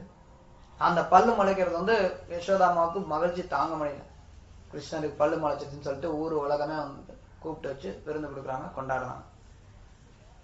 அப்புறம் கிருஷ்ணர் என்ன பண்ணுவார்னா, கிருஷ்ணரோட விளையாட்டுகள்ல பிடித்தமான விளையாட்டு ஒண்ணு அப்படின்னா மாட்டோட வாழை பிடிச்சுப்பாங்க. மாட்டோட குழந்தையா தவழ்ற குழந்தையா இருக்கும்போது மாட்டோட வாழை பிடிச்சுக்கிட்டு அந்த மாடு வந்து அவர் அப்படியே வீடே நாரடிக்கும், வீடு ஃபுல்லா இழுத்துக்கிட்டு போவோம் மாடு. இவர் மாட்டோட வாழை பிடிச்சுக்கிட்டு ஊடே ஓடுவார். அப்படியே தவழ்ற குழந்தை உடம்பே சகதியாயிடும். சோ யசோதாமாவுக்கு ரொம்ப பயமா இருக்கும். மாடு கூட விளையாடுறாரு, குரங்கு கூட விளையாடுறாரு. மாடு வந்து கொம்பு இருக்கு மாட்டுக்கு, சும்மா இது சின்ன குழந்தை கொம்புலாம் பத்துருச்சு அப்படின்னா என்ன ஆகுறது? சேத்துல இழுத்துட்டு போகும்போது ஏதாவது கத்தி ஏதாவது கல்லு கில்லு குத்துனா என்ன ஆகுறது? இவன் பாட்டுக்கு வாழை பிடிச்சிட்டு ஓடுறானே. யசோதாமாவுக்கு ரொம்ப பயம் இருக்கும். ஆனா கிருஷ்ணர் வந்து அவருடைய விளையாட்டுகள்ல அது வந்து ரொம்ப முக்கியமானதா இருந்தது. கிருஷ்ணர் மாட்டோட வாழை பிடிச்சுப்பார், வாழை பிடிச்சு இழுப்பாரு, அது வந்து ஓடும், அவர் பின்னாடி அப்படியே போவார். ஆனா யசோதாமாவுக்கு பயம் இருக்கும். வந்து என்னதான் மாட்டு கூட விளையாடுறான், குரங்கு கூட விளையாடுறான், குரங்கு வந்தா குரங்கு வாழை பிடிச்சுக்கிறது, குறிப்பா மாடு இந்த இடத்துல. அப்படியே இருக்கார் கிருஷ்ணர். பலராமரும் இதே மாதிரி பண்ணுவாரு, அவரும் இதே மாதிரி பால் பண்றாரு. ரெண்டு பேரும் அப்படியே நடக்க ஆரம்பிக்கிறாங்க. கொஞ்சம் கொஞ்சமா நடக்க ஆரம்பிக்கிறையும் உடனே வந்து அப்படியே படிப்படியா விளையாட ஆரம்பிக்கிறாங்க. பசங்க எல்லாம் செட்டு சேர்ந்துக்கிட்டு எல்லாம் விளையாட ஆரம்பிக்கிறாங்க. விளையாட ஆரம்பிச்சரையும் குறும்புத்தனம் அதிகமாயிடுது. எக்கச்சக்கமா குறும்பு பண்ற இருக்கிற கோபியர்கள்லாம் வந்து யசோதா மாட்ட வந்து கம்ப்ளைண்ட் பண்றாங்க. என்ன யசோதா, நீ பையன் வளர்த்து வச்சிருக்க, உன் பையன் என்னத்தரா பண்றான்? நாங்க வந்து கண்ணுக்குட்டி எல்லாம் அது ஒரு நேரம் வச்சிருப்பாங்க பால் கறக்கிறதுக்கு. அந்த பால் கறக்கிறதுக்கு முன்னாடி வந்து கண்ணுக்குட்டி திறந்து விட்டுறான், அவுத்து விட்டுறான். கண்ணுக்குட்டி போய் மாட்டுல இருக்கிற எல்லா பாலையும் குடிச்சிருது. நாங்க என்ன பண்றது? அப்படியே நாங்க அப்புறம் என்ன பண்றான், நாங்க பால் வெண்ணெய் தயிர் வச்சிருந்தா கல் எடுத்து அடிச்சு உடச்சு போடுறான். வெண்ணெய் பானை எல்லாத்தையும், வெண்ணெயெல்லாம் எவ்வளவு வச்சிருந்தாலும் வெண்ணெயெல்லாம் திருடி சாப்பிடுறான். திருடி சாப்பிடும் போது ஒரு சில நேரம் என்ன பண்றான்னா, குரங்கு இருக்கிற குரங்கெல்லாம் கூப்பிட்டு குரங்குக்கெல்லாம் கொடுக்குறான். குரங்கெல்லாம் வயிறு ரொம்பி போய் என்னடா சாப்பிட முடியாம இருக்கும்போது இந்த கோபியர்கள்ட்ட சொல்லுவாங்க கிருஷ்ணரு, உன் வெண்ணெய் நல்லாவே இல்ல, குரங்கு கூட சாப்பிட மாட்டேங்குது, உன் வெண்ணெய் வந்து இந்த குரங்கு கூட சாப்பிட மாட்டேங்குது பாரு அப்படின்னு சொல்லிட்டு கிருஷ்ணர் கோபியர்கள்ட்ட சொல்லுவாங்க. அப்புறம் வீட்டுக்காரர் வந்து கிருஷ்ணரை பிடிச்சி, ஏன்டா அப்படிலாம் திருடுற அப்படின்னா, நானா திருட, நீதான் திருட அப்படின்னு சொல்றாரு. அந்த இடத்துல அவர் வந்து அதுக்கு பின்னாடி அவர் அர்த்தம் சொல்றாரு. ஆனா அவங்களுக்கு புரியல. ஏன்னா எல்லாமே கிருஷ்ணரோடதுதான், யாரு எல்லாமே கிருஷ்ணரோடதுதாங்கனால கிருஷ்ணர் வந்து நானா திருட, நீ தான் திருட அப்படின்னு சொல்லி அவங்கள வந்து உடைப்பார். சோ அப்படியே வந்து கிருஷ்ணர் ஏதாவது வீட்டுக்குள்ளார திருட போகும்போது, ஏதாவது எடுக்க போகும்போது தயிரோ வெண்ணெயோ இல்லைன்னா என்ன பண்ணுவார்னா, அங்க அவங்க வீட்டுல குழந்தைங்க இருக்கும், அந்த குழந்தைங்க தொட்டில இருக்குதுன்னா அதை புடிச்சு நல்லா கிள்ளி விட்டு வந்துரு. சோ இப்படி கிருஷ்ணர் வந்து பயங்கரமா வாழ பண்றாரு அப்படின்னு சொல்லிட்டு எல்லாரும் கம்ப்ளைண்ட் பண்றாங்க. இவன் வந்து இவ்வளவு வாழ பண்றானே அப்படின்னு சொல்லிட்டு நம்ம பானை எல்லாம் ரூம் எல்லாம் இருட்டா வச்சுட்டா கூட இவங்க போட்டிருக்கிற நகையில இருக்கிற வெளிச்சமே போதும், அதை வச்சு இந்த பசங்க திருடிட்டு வந்துடுறாங்க. ரெண்டு பேரும் உடம்புல நிறைய நகை போட்டு விடுற யசோதா நின்னு இவ்வளவு நகையும் எடுத்துக்கிட்டு அவங்க போகும்போது நகையில இருந்தே நிறைய வெளிச்சம் வருது. அந்த வெளிச்சத்தை வச்சே இவங்க வந்து திருடிட்டு வந்துடுறாங்க அப்படிங்கிறாங்க. உடனே யசோதாமா சொல்றாங்க, சரி அப்ப நான் நகையெல்லாம் கழட்டிட்டுமா? ஐயோ வேண்டாம், இல்ல வேண்டாம், நகையை கலட்டினாலும் இவன் திருட்ட நிறுத்த போறது இல்ல, உடம்புல இருந்தே கொஞ்சம் ஒளி வருது, உடம்புல இருந்தே வெளிச்சம் வருது இவங்க ரெண்டு பேரும் உடம்புல இருந்தோம். அப்புறம் நகைய நம்ம வந்து கலட்டி வச்சு என்ன பிரயோஜனம், இருந்துட்டு போட்டோம் அப்படிங்கிறாங்க. அப்புறம் அதெல்லாம் சொல்லிட்டே சொல்றாங்க, இங்க பாரு நல்ல பிள்ளையாட்டம் அவன் முன்னாடி உட்கார்ந்து இருக்கிறான் கிருஷ்ணன். அப்படியே இவங்க எல்லாம் கம்ப்ளைண்ட் பண்ணும்போது கிருஷ்ணன் அப்படியே நல்ல பிள்ளையாட்டம் தனக்கு எதுவுமே தெரியாத மாதிரி கம்முன்னு உட்கார்ந்துருப்பாராம் யசோதா கிருஷ்ணரை பார்க்கும்போது. சோ பார்த்தரையும் கிருஷ்ணர் அப்படி உம்முன்னு உட்கார்ந்து இருக்கிறது பாக்குறதுக்கு கோபியர்களுக்கு பிடிக்குமா. அதுக்காகவே அடிக்கடி வந்து யசோதா கிட்ட வந்து கிருஷ்ணர் முன்னாடி கம்ப்ளைண்ட் பண்ணுவாங்க. அடிக்கடி யசோதா அம்மா கிட்ட வந்து இவங்க கம்ப்ளைண்ட் பண்ணும்போது யசோதா அம்மா அப்படியே பாப்பாங்களா கிருஷ்ணரை. கிருஷ்ணன் அப்படியே உம்முன்னு உட்கார்ந்துருக்காரு. அவர் உம்முன்னு உட்கார்ந்து இருக்கிறது, அந்த ரசனையை ரசிக்கிறது கோபியர்களுக்கு பிடிக்கும். அவங்களுக்கு அது பிடிக்குது அப்படிங்கறனால கிருஷ்ணர் அதை பண்ணுவாங்க. சோ அது மட்டும் இல்ல, ஒரு சில நேரம் என்ன பண்ணுவாருன்னா வீட்டுல போய் அக்கம் பக்கத்து வீட்டுல போயிட்டு வீட்டெல்லாம் நார் அடிச்சுட்டு வந்துடுவார். பானையை உடைச்சு வெண்ணெய் தயிர் அதெல்லாம் பண்றது மட்டும் இல்லாம அங்கங்க சிறுநீர் மலம் கழிச்சுட்டு வந்துடுவார். வீட்டே வீடு ஃபுல்லா மலம் கழிச்சு எல்லாம் ஊடே நார் அடிச்சுட்டு வந்துடுறது. இது மாதிரி நிறைய வாழை பண்ணிருப்பார் எல்லாரும். ஆனா கிருஷ்ணரை பத்தி இப்படி இதை பத்தி கம்ப்ளைண்ட் சொல்றதும் சரி, கிருஷ்ணர் வந்து லேயர் செய்யணும் சரி, இது எல்லாத்தையுமே வந்து எல்லாருமே வந்து ஆனந்திப்பாங்க. கிருஷ்ணர் ஒவ்வொரு கோபியர்களும் நினைப்பாங்களா, கிருஷ்ணர் இன்னைக்கு என் வீட்டுல வந்து வெண்ணெய் திருடுவானா, வெண்ணெய் திருடுனானா அவனை நம்ம பிடிக்கணும், அப்ப அவன் நம்ம கிட்ட ஏதாவது பேசுவான். சோ அத வந்து அவங்களே விரும்புவாங்க. என்னைக்கு என் வீட்டுல வந்து கிருஷ்ணன் வெண்ணெய் திருடுவானா, திருடுனதுக்கு அப்புறம் அதை போய் கம்ப்ளைண்ட் போய் சொல்லணும். அதுல ஒரு ஆனந்தம் கோபியர்களுக்கு. சோ கிருஷ்ணர் அந்த மாதிரி பிரஜவாசிகள் எல்லாருக்கும் ஆனந்தம் கொடுத்துட்டே இருக்கார். அப்படியே விளையாட ஆரம்பிச்சார். ஒரு நாள் எல்லா பசங்களோட விளையாண்டு இருக்கார். அப்ப பையன் கூட இருக்கிறவங்க எல்லாம் எல்லாத்துக்கிட்டையும் பலராமர் சொல்றான். பலராமர் வந்து சொல்றார் கிருஷ்ணர்கிட்ட, கிருஷ்ணா நீ மண்ணு சாப்பிட்டு பார்த்திருக்கிறியா? இல்லையே, இதெல்லாம் நான் சாப்பிட்டது இல்லையா. இது அம்மா வீட்டுல மிட்டாய் சாப்பிட்டு கொடுக்குறாங்களே, அந்த மிட்டாயோட மண்ணு ருசியா இருக்கும்டா. அப்படியா? ஆமாமா. ஆமாண்டா, சரி நான் மண்ணு சாப்பிடுறேன் அப்படின்னு சொல்லிட்டு மண்ணை எடுத்து வேலை பண்றேன், சாப்பிட்ற. உடனே பலராமர் வந்து என்ன பண்றாருன்னா பசங்கிட்ட எல்லாம் சொல்லி, போய் யசோதாமாட்ட போய் சொல்லு கிருஷ்ணர் மண்ணு சாப்பிட்டான்னு போய் சொல்லு. உடனே எல்லாம் யசோதாமாட்ட வந்து கிருஷ்ணர் அம்மா அம்மா யசோதாமா கிருஷ்ணரு மண்ணு சாப்பிட்டாரு. மண்ணு சாப்பிட்டானா? அவருக்கு உயிர், அவங்க அம்மாவுக்கு உயிரே போயிடுச்சு. ஏன்னா கிருஷ்ணர் தான் அவங்களுக்கு வந்து உயிர். சோ கிருஷ்ணர் மண்ணு சாப்பிட்டார் அப்படிங்கறத கேட்டதையும் யசோதாமாவுக்கு ஹார்ட் அட்டாக்கே வந்துச்சு. அவங்க என்ன பண்றாங்க, இருந்தாலும் கொஞ்சம் சந்தேகம். சரி பலராமரை கேட்கலாம், இந்த பசங்க எல்லாம் போய் சொன்னாலும் சொல்லுவாங்க, என் பையன் எல்லாம் சாப்பிட மாட்டான், பலராமரை கேட்கலாம் அப்படின்னு பலராமர்கிட்ட வந்து கேட்கறாங்க. பலராமா கிருஷ்ணர் மண்ணு சாப்பிட்டாரு?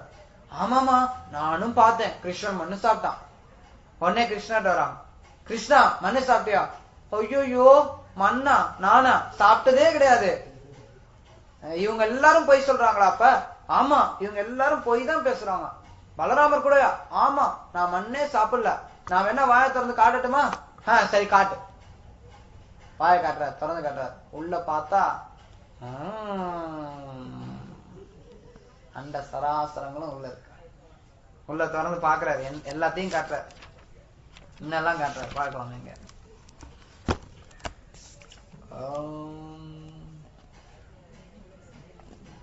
பிரபஞ்ச படைப்புக்கு தேவையான எல்லாம் தன் குழந்தையின் வாயினுள் இருப்பதை அவளால் காண முடிந்தது.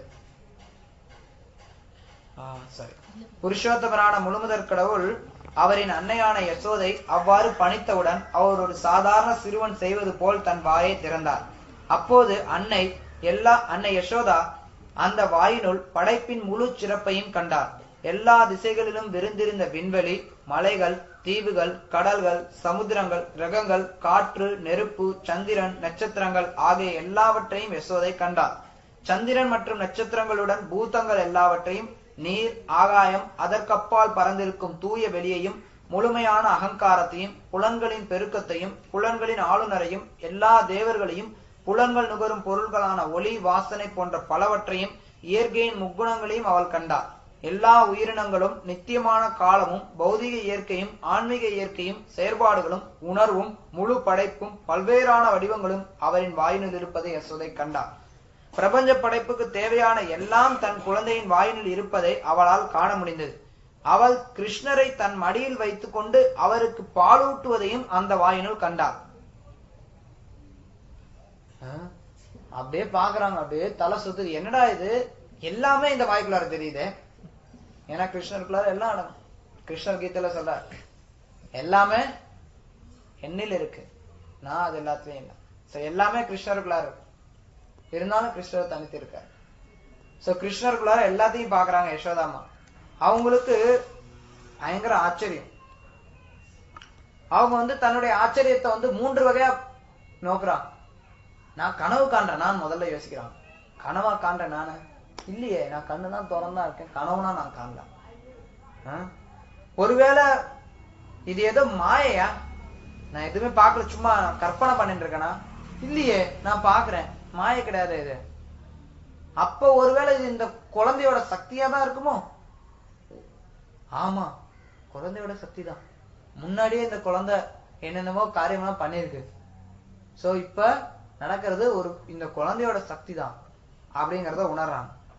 உடனே கிருஷ்ணர் வந்து இந்த இடத்துல 2 விதமா விளக்கலாம். அவங்க அப்படி நினைக்கிறாங்க. நினைச்சாலும் அவங்களுடைய வத்சல்ய பாவம், அவங்க கிருஷ்ணர் என்னுடைய மகன் அப்படிங்கிற எண்ணத்துல அதெல்லாம் கிடையாது, நல்லா மறந்துறான், விட்டுறாங்க, மறந்துறாங்க. அவங்க அதை பத்தி யோசிக்கவே கிடையாது, அவங்களுக்கு அந்த நினைவே கிடையாது. சோ இந்த இடத்துல வந்து யோக மாயை கிருஷ்ணருடைய லீலைக்கு வந்து உதவி செய்யறாங்க. யோக மாயினுடைய பணி என்ன அப்படின்னா, ஆன்மீக உலகத்துல கிருஷ்ணருடைய லீலைகளுக்கு உதவி செய்யறது. கிருஷ்ணருடைய லீலைகளுக்கு வெறுமன கிருஷ்ணர் பகவான் கிடையாது அப்படிங்கறத மறைக்கிறது மட்டும் யோக மாயனுடைய பணி கிடையாது. யோக மாயை வந்து கிருஷ்ணனுடைய எல்லா லீலைகளுக்கும் துணை புரியுறாங்க. பின்னாடி அடுத்த வரக்கூடியதையும் பார்ப்போம். நம்ம கிருஷ்ணருடைய யோக மாயினால பல பேர் கவரப்படுவாங்க. கிருஷ்ணரே ஒரு க்ஷணம் ஆச்சரியப்படுவார், என்னது இது, என்னோட யோக மாயை இவ்வளவு சக்தியா இருக்கு, எல்லாரும் இந்த அளவுக்கு மயக்கப்படுறாங்களே இதனால. கிருஷ்ணரே மயங்குவார். அது அடுத்த இடத்துல போறோம். சோ இது மாதிரி எல்லாரும் நினைக்கிறாங்க. உடனே இத கேட்டு இருக்கார் எல்லாத்தையும் யாரு? பரீட்சித் மகாராஜ். அவர் கேள்வி கேட்கிறார், எப்படி அன்னை யசோதைக்கு இந்த அளவுக்கு பாக்கியம் கிடைச்சது? யாருக்கும் கிடைக்காத இந்த பாக்கியம் எப்படி யசோதைக்கு கிடைச்சது? அப்படிங்கும் போது அவர் வந்து அவங்களுடைய முந்தைய ஜென்மங்களை பத்தி சொல்றான். அவங்க வந்து பிரஜாபதிகளா இருந்தார் நந்த மகாராஜ். அப்ப அவருடைய பேர் துரோணா. கஷ்யப்பரா, அவர் வசுதேவர் பா, முடிச்சுக்கோ. நந்த மகாராஜ் பத்தி பேசிட்டு இருக்கோம். அவர் வந்து துரோணா, மனைவி பேர் தாரா. துரோணா தாரா. அவங்க வந்து கிருஷ்ணரை முழுமுதற் கடவுள் நாராயணரா மகனா வேணும்னு சொல்லி பிரம்மதேவர்கிட்ட கேட்பாங்க. பிரம்மதேவர் அவங்கள வந்து சந்ததிகளை உற்பத்தி பண்ண சொல்லி சொல்லுவார். அப்போ வந்து அவங்க எனக்கு வந்து நாராயணர் மகனா வேணும் அப்படின்னு சொல்லி கேட்பாங்க. அதனால அவருடைய அவங்க வந்து பலி கொடுப்பாங்க. இப்ப நம்ம முதல்ல அதை பத்தி டிஸ்கஸ் பண்ணோம். தேவகி வசுதேவர் ஆகட்டும், யசோதா நந்த மகாராஜ் ஆகட்டும், அவங்க எல்லாருமே கிருஷ்ணரோட நித்தியமா ஆன்மீக உலகத்துல இருக்கக்கூடியவங்க. அவங்க வந்து கிருஷ்ணருடைய லீலைகளுக்கு உதவி செய்யறதுக்காக ஒரு தற்காலிகமா கொஞ்ச நேரம் இங்க வந்து அவங்க வந்து இங்க வந்து ஏதோ தவம் பண்ற மாதிரி வரம் கேட்டு கிருஷ்ணரை மகனா பெற்றெடுக்கிற மாதிரி தெரியுது. சோ இதுல என்னன்னா ஒரு தத்துவ கருத்து சொல்ல விருப்பப்படுறேன்.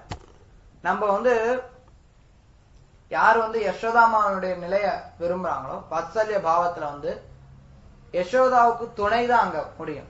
ஏன்னா யசோதாமா வந்து நித்திய சித்தா. நித்திய சித்தா அப்படின்னா நித்திய சித்தாலையும் ஸ்பெஷல் ஆகும். யசோதாமா, நந்த மகாராஜ், இவங்கெல்லாம், நந்த மகாராஜ், ராதாராணி, இவங்கெல்லாம் வந்து கிருஷ்ணர்ல இருந்து வேற கிடையாது.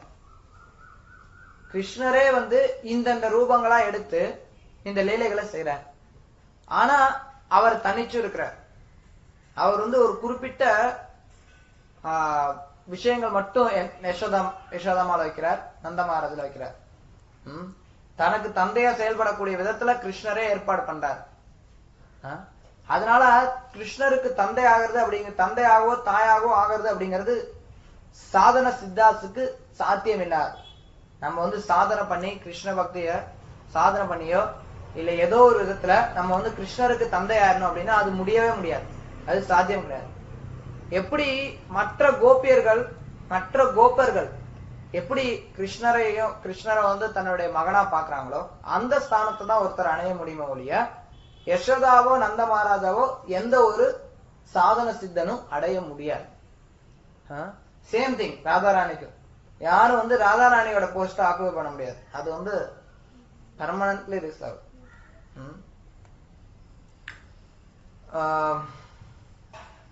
தென் அதோட இந்த சாப்டர் முடியுது.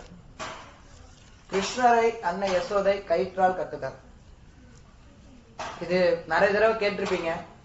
இந்த யசோதாமா கயிற்றுல கட்டுறதும் நலக்கிரீவன் மணிக்கிரீவன், நலகுபேரன் மணிக்கிரீவன் ரெண்டு பேருக்கும் கிருஷ்ணர் வந்து சாப விமோசனம் கொடுக்கறதும். அதனால இதை சுருக்கமா நம்ம பார்த்துட்டு அடுத்த சாப்டர் போலாம்.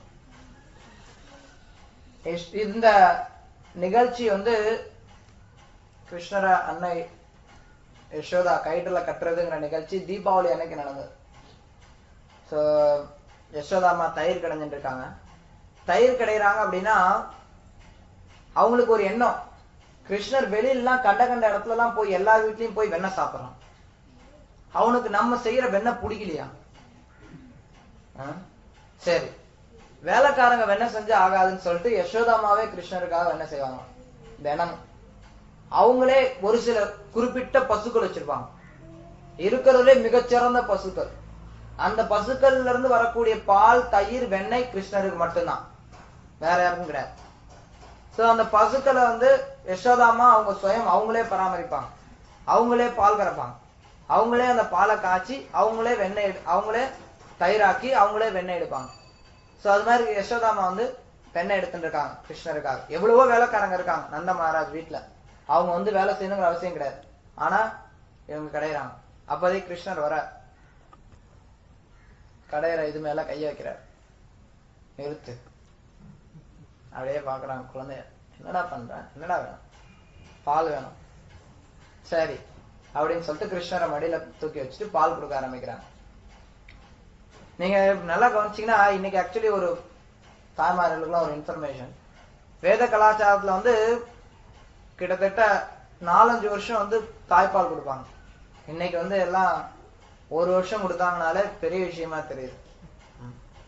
கிருஷ்ணன் வந்து நடந்தே வராரு, பால் கொடுக்குறாங்க தூக்கி மடியில வச்சு.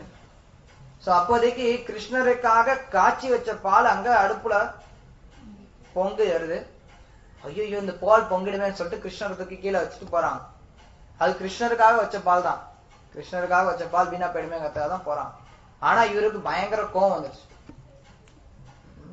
போயிட்டியா, கல் எடுத்து போட்டாரு, ஒரே போடு. அவங்க கடைஞ்சின்ற அந்த பானையில போட்டாரு, உடைச்சாரு, எல்லாம் ஊடே பரப்பினார், வீடு ஃபுல்லா பரப்பிட்டார் அவரு எல்லாத்தையும். வெண்ணெயெல்லாம் ஊடே, வெண்ணெய் தயிர் எல்லாம் வீடெல்லாம் அடிச்சு நொறுக்கி விட்டு கலைவரம் பண்ணிட்டு தனியா ஒரு ரூம்குள்ளார போயிட்டு அங்க இருக்கிற வெண்ணெய் எடுத்து தான் சாப்பிட்டுட்டு குரங்குகளுக்கும் கொடுத்துட்டு முன்ன பார்த்துட்டே இருக்கிறார். யசோதா வராங்களா வராங்களா வராங்களா, என்ன பண்றது ஏது பண்றதுன்னு.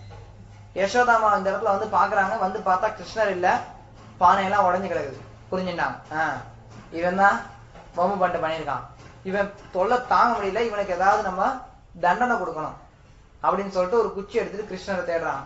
கிருஷ்ணன் அப்படியே ஒளிஞ்சு ஒளிஞ்சு பார்த்துட்டே இருக்க, வராங்களான்னு. வர்றாங்கன்னு பார்த்துட்டு ஓட ஆரம்பிக்கிறார். கிருஷ்ணர் ஓடுற, சின்ன குழந்தை ஓடுற, இவங்க துரத்துறாங்க. சின்ன குழந்தை ஓடுனா என்ன பிடிக்கிறதுல கஷ்டமா? ஆனா கிருஷ்ணரை யாரால பிடிக்க முடியும்? யாருக்கும் அகப்படாதவர் அவர். அவர் சாக்ஷாத் முழுமுதற் கடவுள். அவரை யாராவது கையில பிடிக்க முடியுமா? முடியாது. ஓடுறாங்க ஓடுறாங்க, பிடிக்க முடியல. அப்புறம் பாக்குறார், சரி பிடிபடலாம் அப்படின்னு சொல்லி பிடிபடுறார். ஏன்னா அவங்க அவங்களோட முயற்சியும் கைவிடல. எல்லாம் தலை மயிர் எல்லாம் கீழே, அதாவது ஜடையெல்லாம் கலைஞ்சு போயிடுது, பூவெல்லாம் சிதறி போயிடுது, வலையெல்லாம் கீழே போகுது, வடகடன் வீடே ஓடி சேலை எல்லாம் அலங்கோலம் ஆகுது. ஓடி போய் கடைசியில பிடிச்சிடறாங்க கிருஷ்ணரை. பிடிச்சதையும் கிருஷ்ணர் வந்து அப்படியே பயங்கரமா அழ ஆரம்பிக்கிறார். அப்படியே பயம், அப்படியே பயங்கரமா பயப்படுற அம்மா அப்பா தெரியும். இதுல நம்மளுடைய ஆச்சாரியர்கள் என்ன சொல்றாங்கன்னா, இப்ப நான் ஒரு கேள்வி கேட்கிறேன். கிருஷ்ணர் முழுமுதற் கடவுள், அவர் ஏன் யசோதையை கண்டு பயப்படுறார்? அம்மா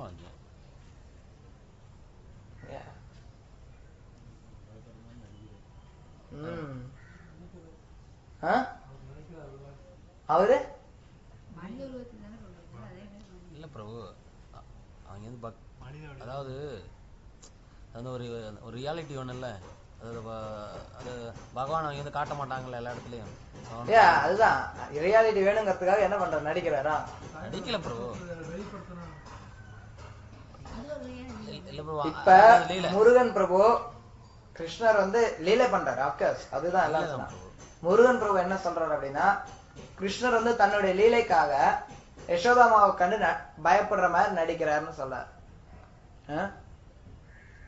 வேற ஏதாவது இதுல கருத்து சொல்றீங்களா? இவர் என்ன சொல்றாரு, இவர் நடிக்கலாம் இல்ல, ஆனா லீலைங்கிறார். அது அவரு கரெக்டா ரியல் ரியல். அது கிருஷ்ணர் முழுவதும் கடவுளாச்சு, அவருக்கு தான் எல்லாம் தெரியும்ல. அதான் அவங்க அம்மாவுக்கு ஆனந்தம் கொடுக்கறதுக்காக நடிக்கிறார். நடிக்கல பிரபு. எப்படி நடிக்கலன்னு நீங்க சொல்றீங்க? அவருக்கு தான் எல்லாம் தெரியும்ல, அவரு முழுமுதற் கடவுள் தானே. அப்புறம் ஏன் அவர் வந்து பயப்படுறாரு?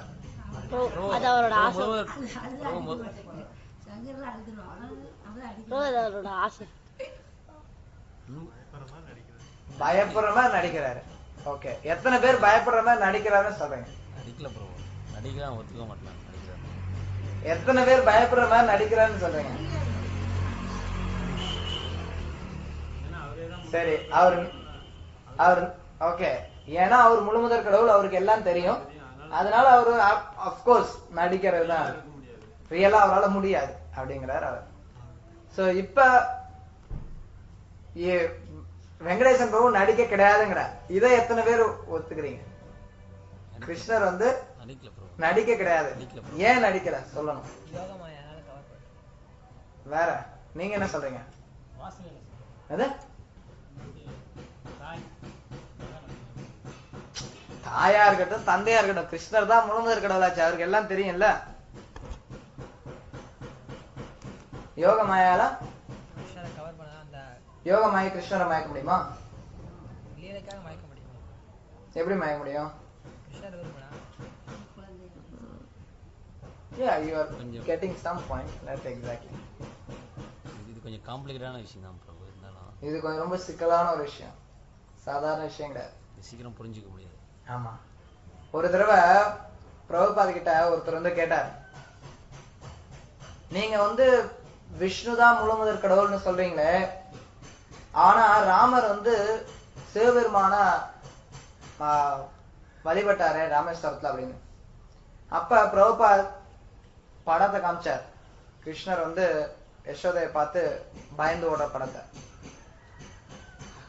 அட்லீஸ்ட் ராமர் வந்து வழிபாடுதான் பண்ணாரு, ஆனா எங்க கிருஷ்ணரை பாரு பயந்தே ஓடுறாரு. அப்ப யசோதாமா தானே முழுமுதற் கடவுள் அப்படின்னு சொல்லி கேட்டார். சோ இது எப்படி புரிஞ்சுக்கிறது? நம்ம பயப்படுறாரா, பயப்படுற மாதிரி நடிக்கிறாரா? பயப்படுறாரு. எப்படி அவர் பயப்படுறாரு? ஏன் அவர் பயப்படுறாரு? அவர் வந்து கிருஷ்ணருடைய இன்னொரு பேர் என்ன, இன்னொரு அவர் பகவானை பத்தி விளக்கங்கள் என்னன்னா, பயம் அவரை கண்டு பயப்படுமா, பயம் அவரை கண்டு பயப்படும். சோ அப்படி இருக்கும்போது அவர் ஏன் பயப்படணும்?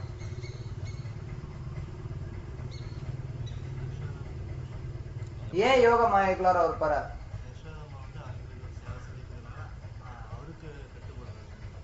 Yeah, this is general description. Chon butter more. இன்னும் சோன் பண்ணு கிடைக்கும், இன்னும் கடைங்க பதில் கிடைக்கும். அதாவது வந்து பக்தர் வந்து அவர் வந்து பக்தவத்சலா தான் இருப்பாரு எப்பயுமே. பக்தவத்சலா அப்படின்னா பக்தர்களை பாதுகாக்கக்கூடியவர். இங்க யசோதை அவர் பாதுகாக்கலாம் கிடையாது, யசோதைக்குன்னு பாதுகாப்புல தன்னை ஒப்படைச்சிட்டு இருக்கிறார். இங்க பக்தவத்சலாங்கிற கருத்தே இங்க கிடையாது. பக்தவத்சலான பக்தர்களை இவர் பாதுகாக்கிறார். இங்க வந்து தன்னை வந்து யசோதையோட பொறுப்புல ஒப்படைச்சிருக்கிறார். Okay, let us not waste so much time on ஒவ்வொருத்தரோட கற்பனை.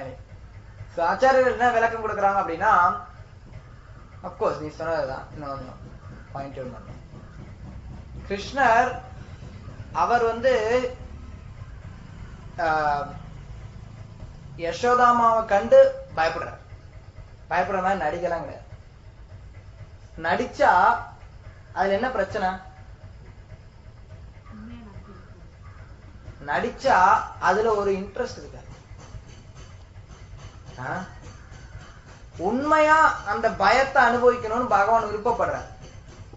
அதுக்காக அவர் வந்து நடிச்சா அவரால் அது வந்து ரியலா இருக்காது. எப்படி சைத்தன்ய மகாபிரபு பகவானா பக்தரா? பக்தர்.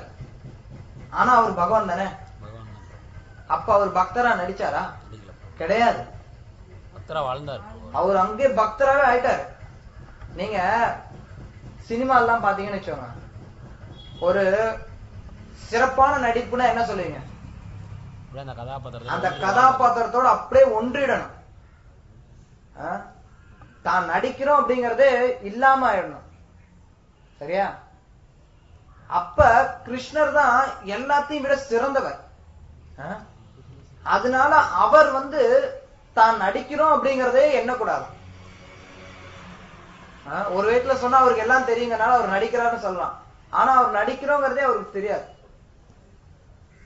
ஏன்னா அவர் வந்து எது செஞ்சாலும் பெஸ்டா பண்ணணும். அப்பதான் அவர் பகவான். கரெக்டா? தான் வந்து பக்தனா வந்தாலும் அதை வந்து அவர் வந்து பெஸ்டா பண்றாரு. அவர் வந்து சாதாரணமா பண்ண கிடையாது. சைத்தன்ய மகாபிரபு வந்தப்ப அவர் பக்தனாவே இருந்தார். அவர்கிட்ட வந்து பகவான் அப்படின்னா பகவானா நான் கிடையாது அப்படின்றார். அவர் ஏதோ பக்தர் வந்து பகவான் சொல்லும்போது அவரு நடிக்கிறாருன்னு கிடையாது. அவர் அதை பத்தி அந்த கருத்தே கிடையாது. சைத்தன்ய மகாபிரபு நான் வந்து பக்தன், பகவானோட பக்தன். அதே மாதிரி இங்க கிருஷ்ணர் வந்து நான் பகவான் அப்படிங்கறதுலாம் கிடையாது.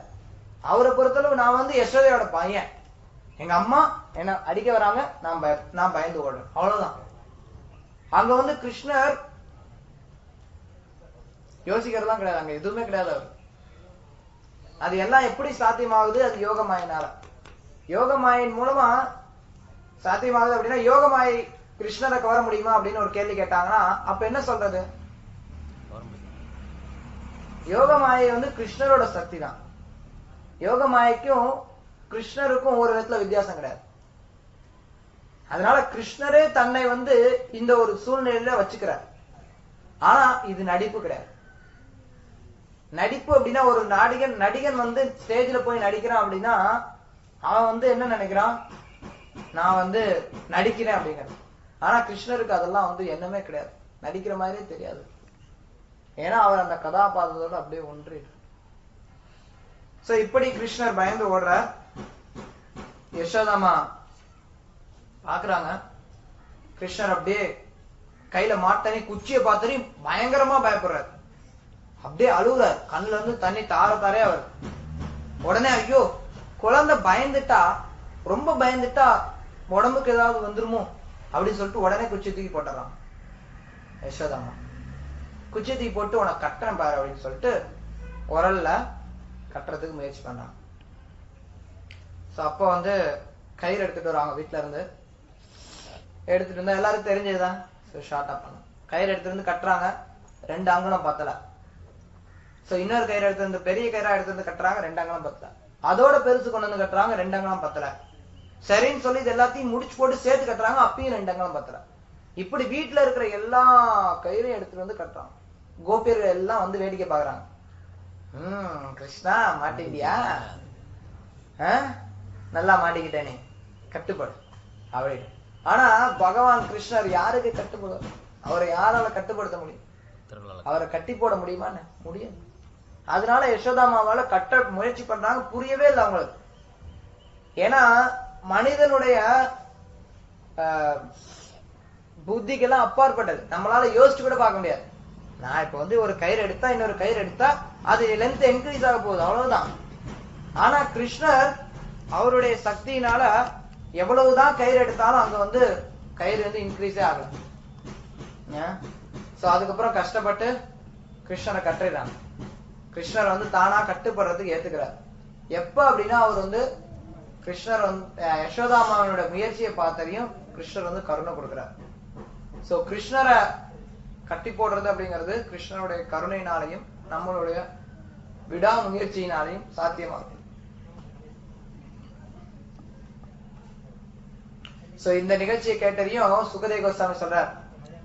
சொல்லிட்டு சுகதேவ கோஸ்வாமி சொல்றார், இது இந்த பாக்கியம் வந்து யாருக்குமே கிடைக்காது. சிவனுக்கோ பிரம்மாவுக்கோ வேற லக்ஷ்மிக்கும் கூட கிடைக்காத பாக்கியம் அண்ணன் யசோதைக்கு கிடைச்சிருக்கு அப்படின்னு சொல்றார். அப்படின்னு சொல்லிட்டு சுகதேவ கோஸ்வாமி தொடர்ந்து சொல்றார்.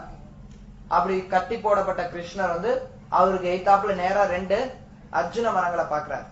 அந்த அர்ஜுன மரங்கள் 2 வந்து உண்மையில குபேரனோட பசங்களான நலக்குவேரனும் மணிகிரீவனும் அப்படின்னு சொல்லி சுகதேவ கோஸ்வாமி சொல்றார். உடனே அடுத்த சாப்டர்ல இவர் கேள்வி கேட்கிறார் பரீட்சித் மகாராஜ், ஏன் அவங்க நலக்குவேரனும் மணிகிரீவனும் ஏன் வந்து மரமா வந்தாங்க அப்படின்னு. உடனே இவர் வந்து அவங்களுடைய பூர்வ ஜென்மத்தை விளக்குறார். பல தடவை கேட்டிருப்பீங்க. வேத கலா, அதாவது அவங்க வந்து கங்கை வரக்கூடிய இடங்கள்ல இருக்கக்கூடிய ஒரு தோட்டத்துல அந்த 2 பேரும் செல்வ செழுக்கினால அகங்காரத்தினால மயக்கப்பட்டு இளம் பெண்களோட நிர்வாணமா குளிச்சுண்டு விளையாண்டு இருப்பாங்க, மது அருந்திண்டு.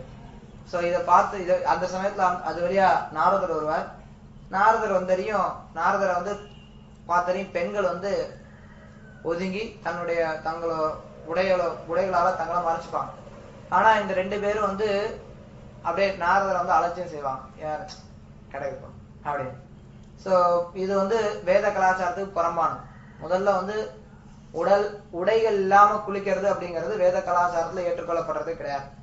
சோ அதுவே வந்து அவங்களுக்கு புறம்பானது. அதுவும் ஒரு சாது வரும்போது அந்த செயல் வந்து ஒரு தவிர்க்கப்பட ஒரு மிக மோசமானதா கருதப்படுது. உடனே நாரதர் வந்து பேச ஆரம்பிக்கிறார், திட்ட ஆரம்பிக்கிறார். நாரதர் வந்து உபதேசம் கொடுக்கிறார். திட்டுறேங்கிற பேர்ல உபதேசம் கொடுக்கிறார் நாரதர். என்ன சொல்றார், நீ வந்து செல்வ செழிப்பு வந்துருச்சு அப்படின்னா எல்லாரும் வந்து மதிகெட்டு போயிடுது, உடலையே தாங்கன்னு நினைச்சுக்கிட்டு தவறான காரியங்கள்ல ஈடுபடுறாங்க. பணம் வந்து ஒருத்தரை வந்து மயக்கிடுது. இந்த உடலானது மரணத்துக்கு உட்பட்டது. அவர் ஒரு அழகான கருத்து சொல்றார். இந்த உடலால என்ன பிரயோஜனம், இந்த உடல் எங்க போகுது, 3 விதத்துல போகுதுங்கிறார் அவர். சொல்லுங்க பார்க்கலாம், யாராவது யோசிச்சு. இந்த உடலுடைய முடிவு 3 விதமாக போகுதுங்கிறார் நாரதர். என்னது மூக்கு அங்க இங்க அதெல்லாம் கிடையாது.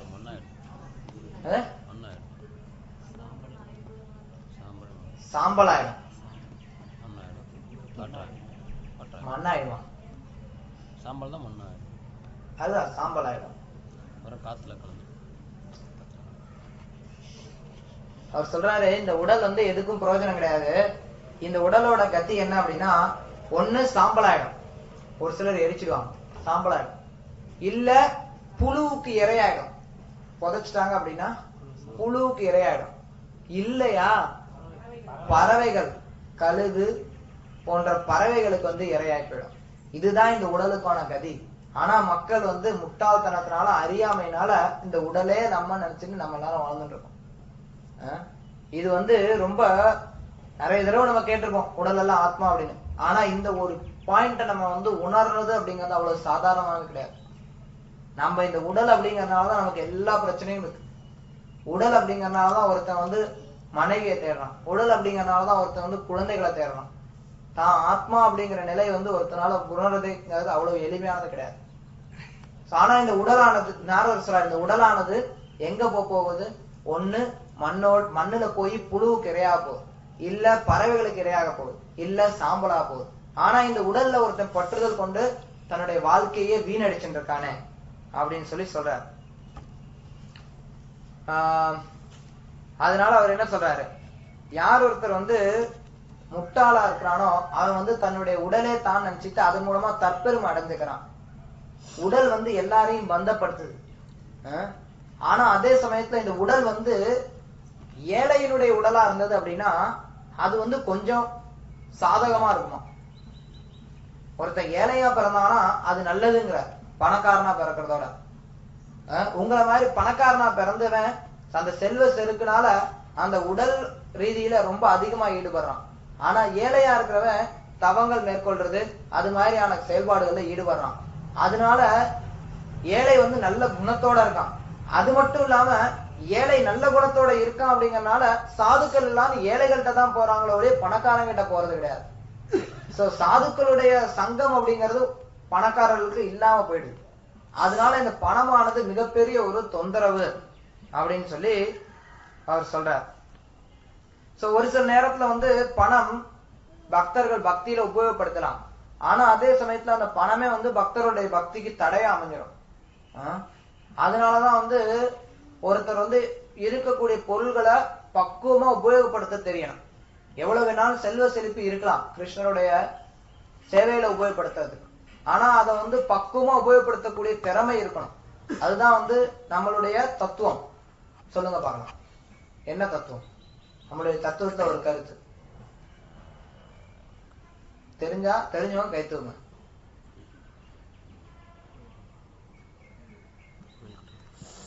எல்லாரையும் நிறுத்தி முட்டிகால் போட வேண்டியதுதான்.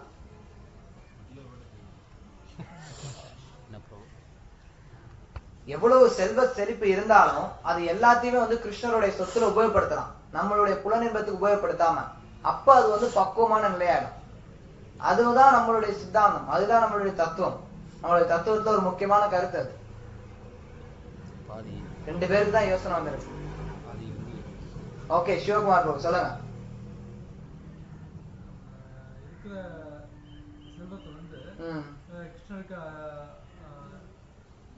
கிருஷ்ணோட சேவையில பயன்படுத்தும்.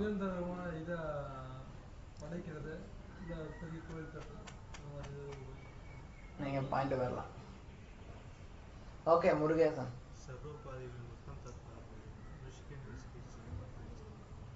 நோ. ஓகே, சரஸ்வதி.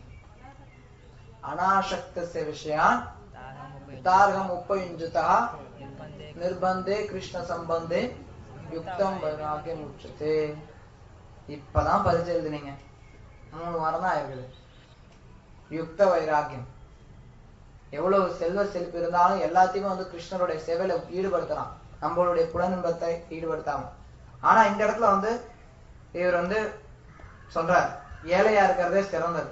நீ பணக்காரனா இருந்து மோசமா இருக்கிறதுக்கு ஏழையா இருக்கிறது சிறந்தது. சோ இது சம்பந்தமா ஒரு கதை ஒண்ணு இருக்கு, குட்டி கதை. கேட்டிருப்பீங்க ஏற்கனவே. ஒரு எலி ஒண்ணு இருந்தது. அந்த எலி என்ன பண்ணுச்சுன்னா, குழுவுடன் ஓடி வந்தது ஒரு சாது கிட்ட. சாது கிட்ட வந்து என்ன ஓடி வர அப்படின்னு சொல்லி சாது கேட்டார். என்ன வந்து ஒரு பூனை துரத்து. கேட்டிருக்கீங்களா அந்த கதை? கேட்டது இல்லையா?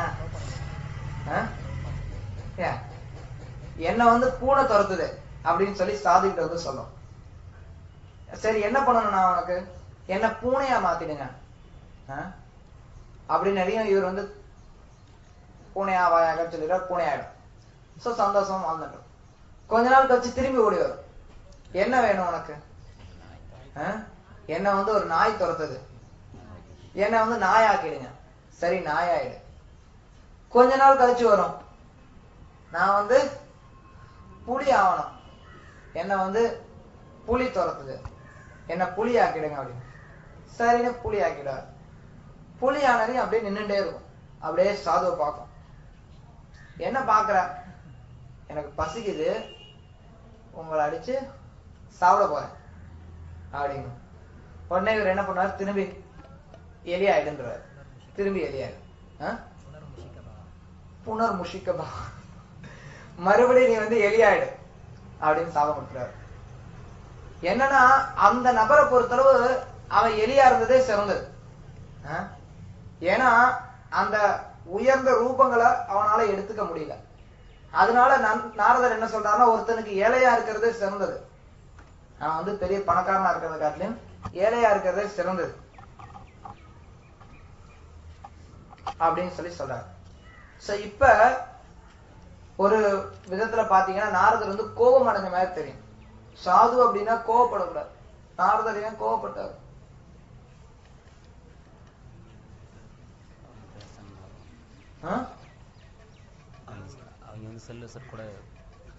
எந்த சூழ்நிலையா இருந்தாலும் ஒரு சாதுவானவர் கோவப்படக்கூடாது. கோவப்படக்கூடாதுன்னா சூழ்நிலை வந்தது கோவப்படுறேன் அப்படின்னா அதுக்கு பேர் கோவப்படாம இருக்கிறது கிடையாது. சும்மா எல்லாம் அமைதியா இருக்கும்போது கோவப்படாம இருக்கிறதுக்கு பேரு கோபத்தை அடக்கிறதுங்கிறது கிடையாது.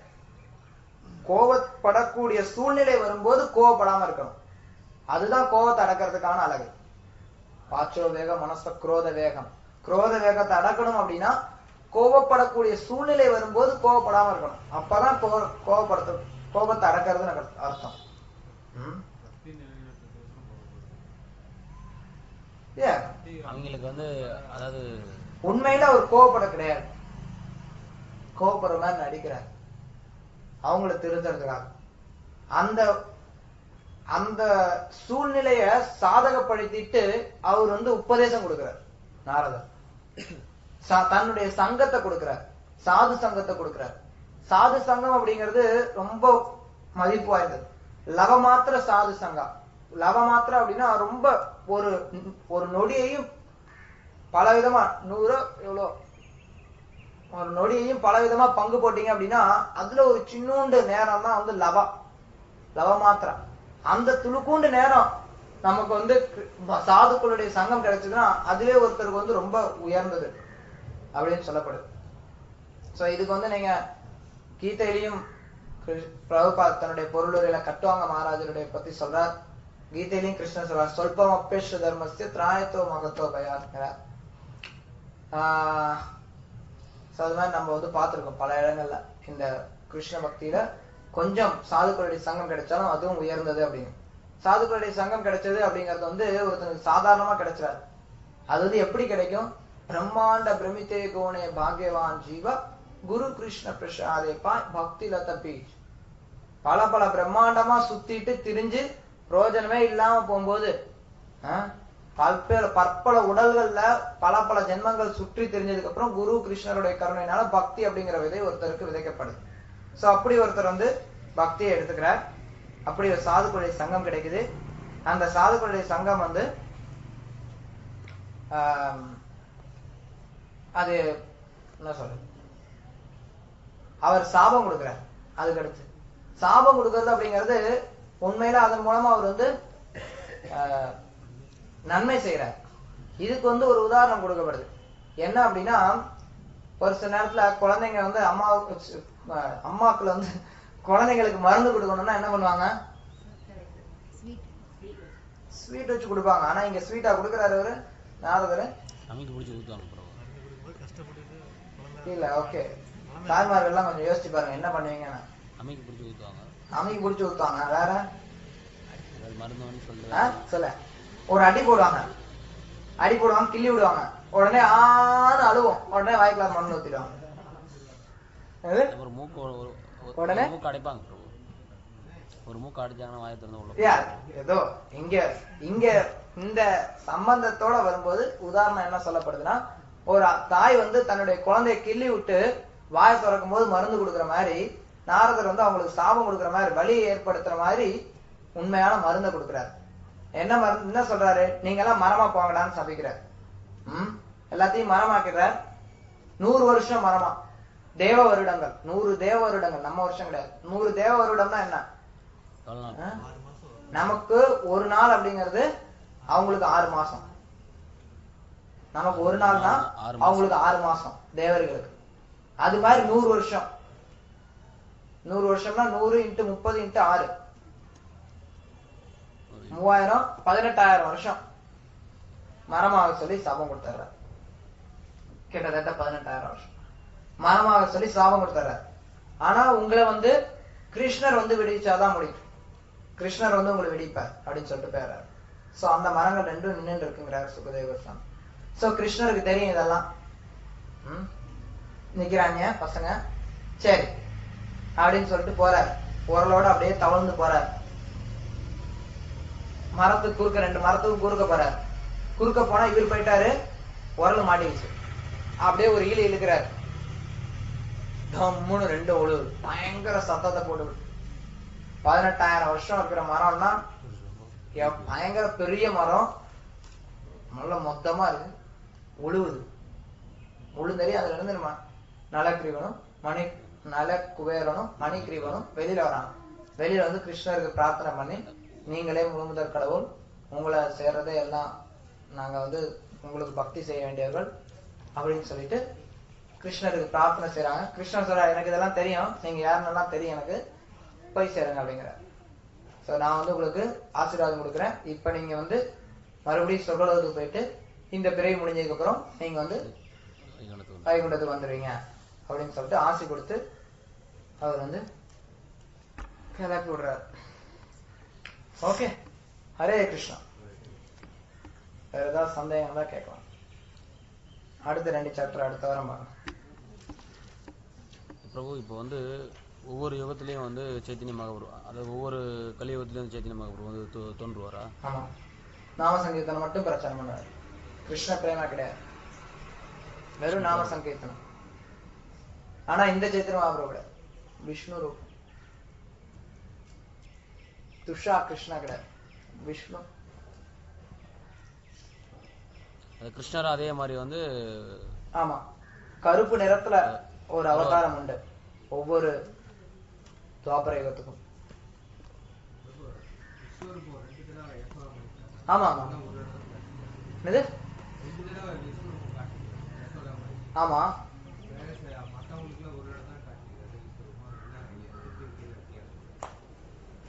அப்படின்னு சொல்ல முடியாது. உண்மையில பாத்தீங்கன்னா ஒவ்வொருத்தருக்கும் கிருஷ்ணர் காட்டின விஸ்வரூபம் வித்தியாசமானது. எல்லாருக்கும் ஒரே இதை காட்டல அவர். நீங்க பாத்தீங்கன்னா இதுக்கப்புறம் அக்ரூரருக்கு அவர் வந்து விஸ்வரூபத்தை காட்டுறார். அக்ரூரருக்கு அவர் காட்டுறது வந்து ஏறக்குறைய வைகுண்டத்தை காட்டுறார், ஸ்வேத தீபத்தை காட்டுறார். சோ அர்ஜுனனுக்கு காட்டினது வேற, அர்ஜுனனுக்கு காட்டினது வேற. அர்ஜுனனை காட்டும்போது அர்ஜுனன் கொடுக்கக்கூடிய டெஸ்கிரிப்ஷனும் இங்கே பார்க்கக்கூடிய டெஸ்கிரிப்ஷனும் வேற. நம்ம பகவத்கீதையில பார்த்தோம் அர்ஜுனன் வந்து என்ன ஃபீல் பண்றானே, அதுவும் இங்க இருக்கிறதும் வேறையாச்சே. ஒவ்வொருத்தருக்கும் துரியோதனன் காட்டினதும் வேற. கிருஷ்ணர் அர்ஜுனனை காட்டிட்டு இந்த இதை நான் யாருமே பார்த்தது கிடையாதுங்கிறார். அப்ப என்ன கிருஷ்ணர் போய் சொல்றாரா? நீங்க அர்ஜுனனுக்கு காட்டின அதே விஸ்வரூபம் தான் யசோதைக்கு காட்டப்பட்டது அப்படின்னு சொன்னீங்கன்னா அப்ப கிருஷ்ணர் போய் சொல்றதாயிருமே? கிடையாது, அப்படி கிடையாது. ஒவ்வொருத்தருக்கும் விஸ்வரூபத்தை காமிச்சார். விஸ்வரூபம் அப்படின்னா அவர் வந்து தன்னை வந்து தன்னுடைய ஐஸ்வர்யங்களை வெளிப்படுத்துறார். எவ்வளவுனா ஒவ்வொன்றும் வித்தியாசமானது. ஒரு பார்ட் ஆஃப் அர்ஜுனனுக்கு காட்டினது வேற. இங்க வந்து யசோதாமாவுக்கு வெறும் பிரபஞ்சங்கள் படைப்பு அதை பத்தி காட்டுறாரு. மொத்த உலகத்தையும் காட்டுறாரு, உலகத்தினுடைய ஒவ்வொரு பொருள்களையும் காட்டுறாரு. டிஃபரெண்ட். அர்ஜுனனுக்கு வந்து அதுக்குள்ளார எல்லா அசுரர்கள்லாம், அதாவது அங்க இருக்கக்கூடிய பீஷ்மர், துரோணர் அவங்க எல்லாம் வாய்க்குள்ளார போறதெல்லாம் காட்டுறாரு. கால ரூபத்தையும் காட்டுறாரு. டிஃபரெண்ட்.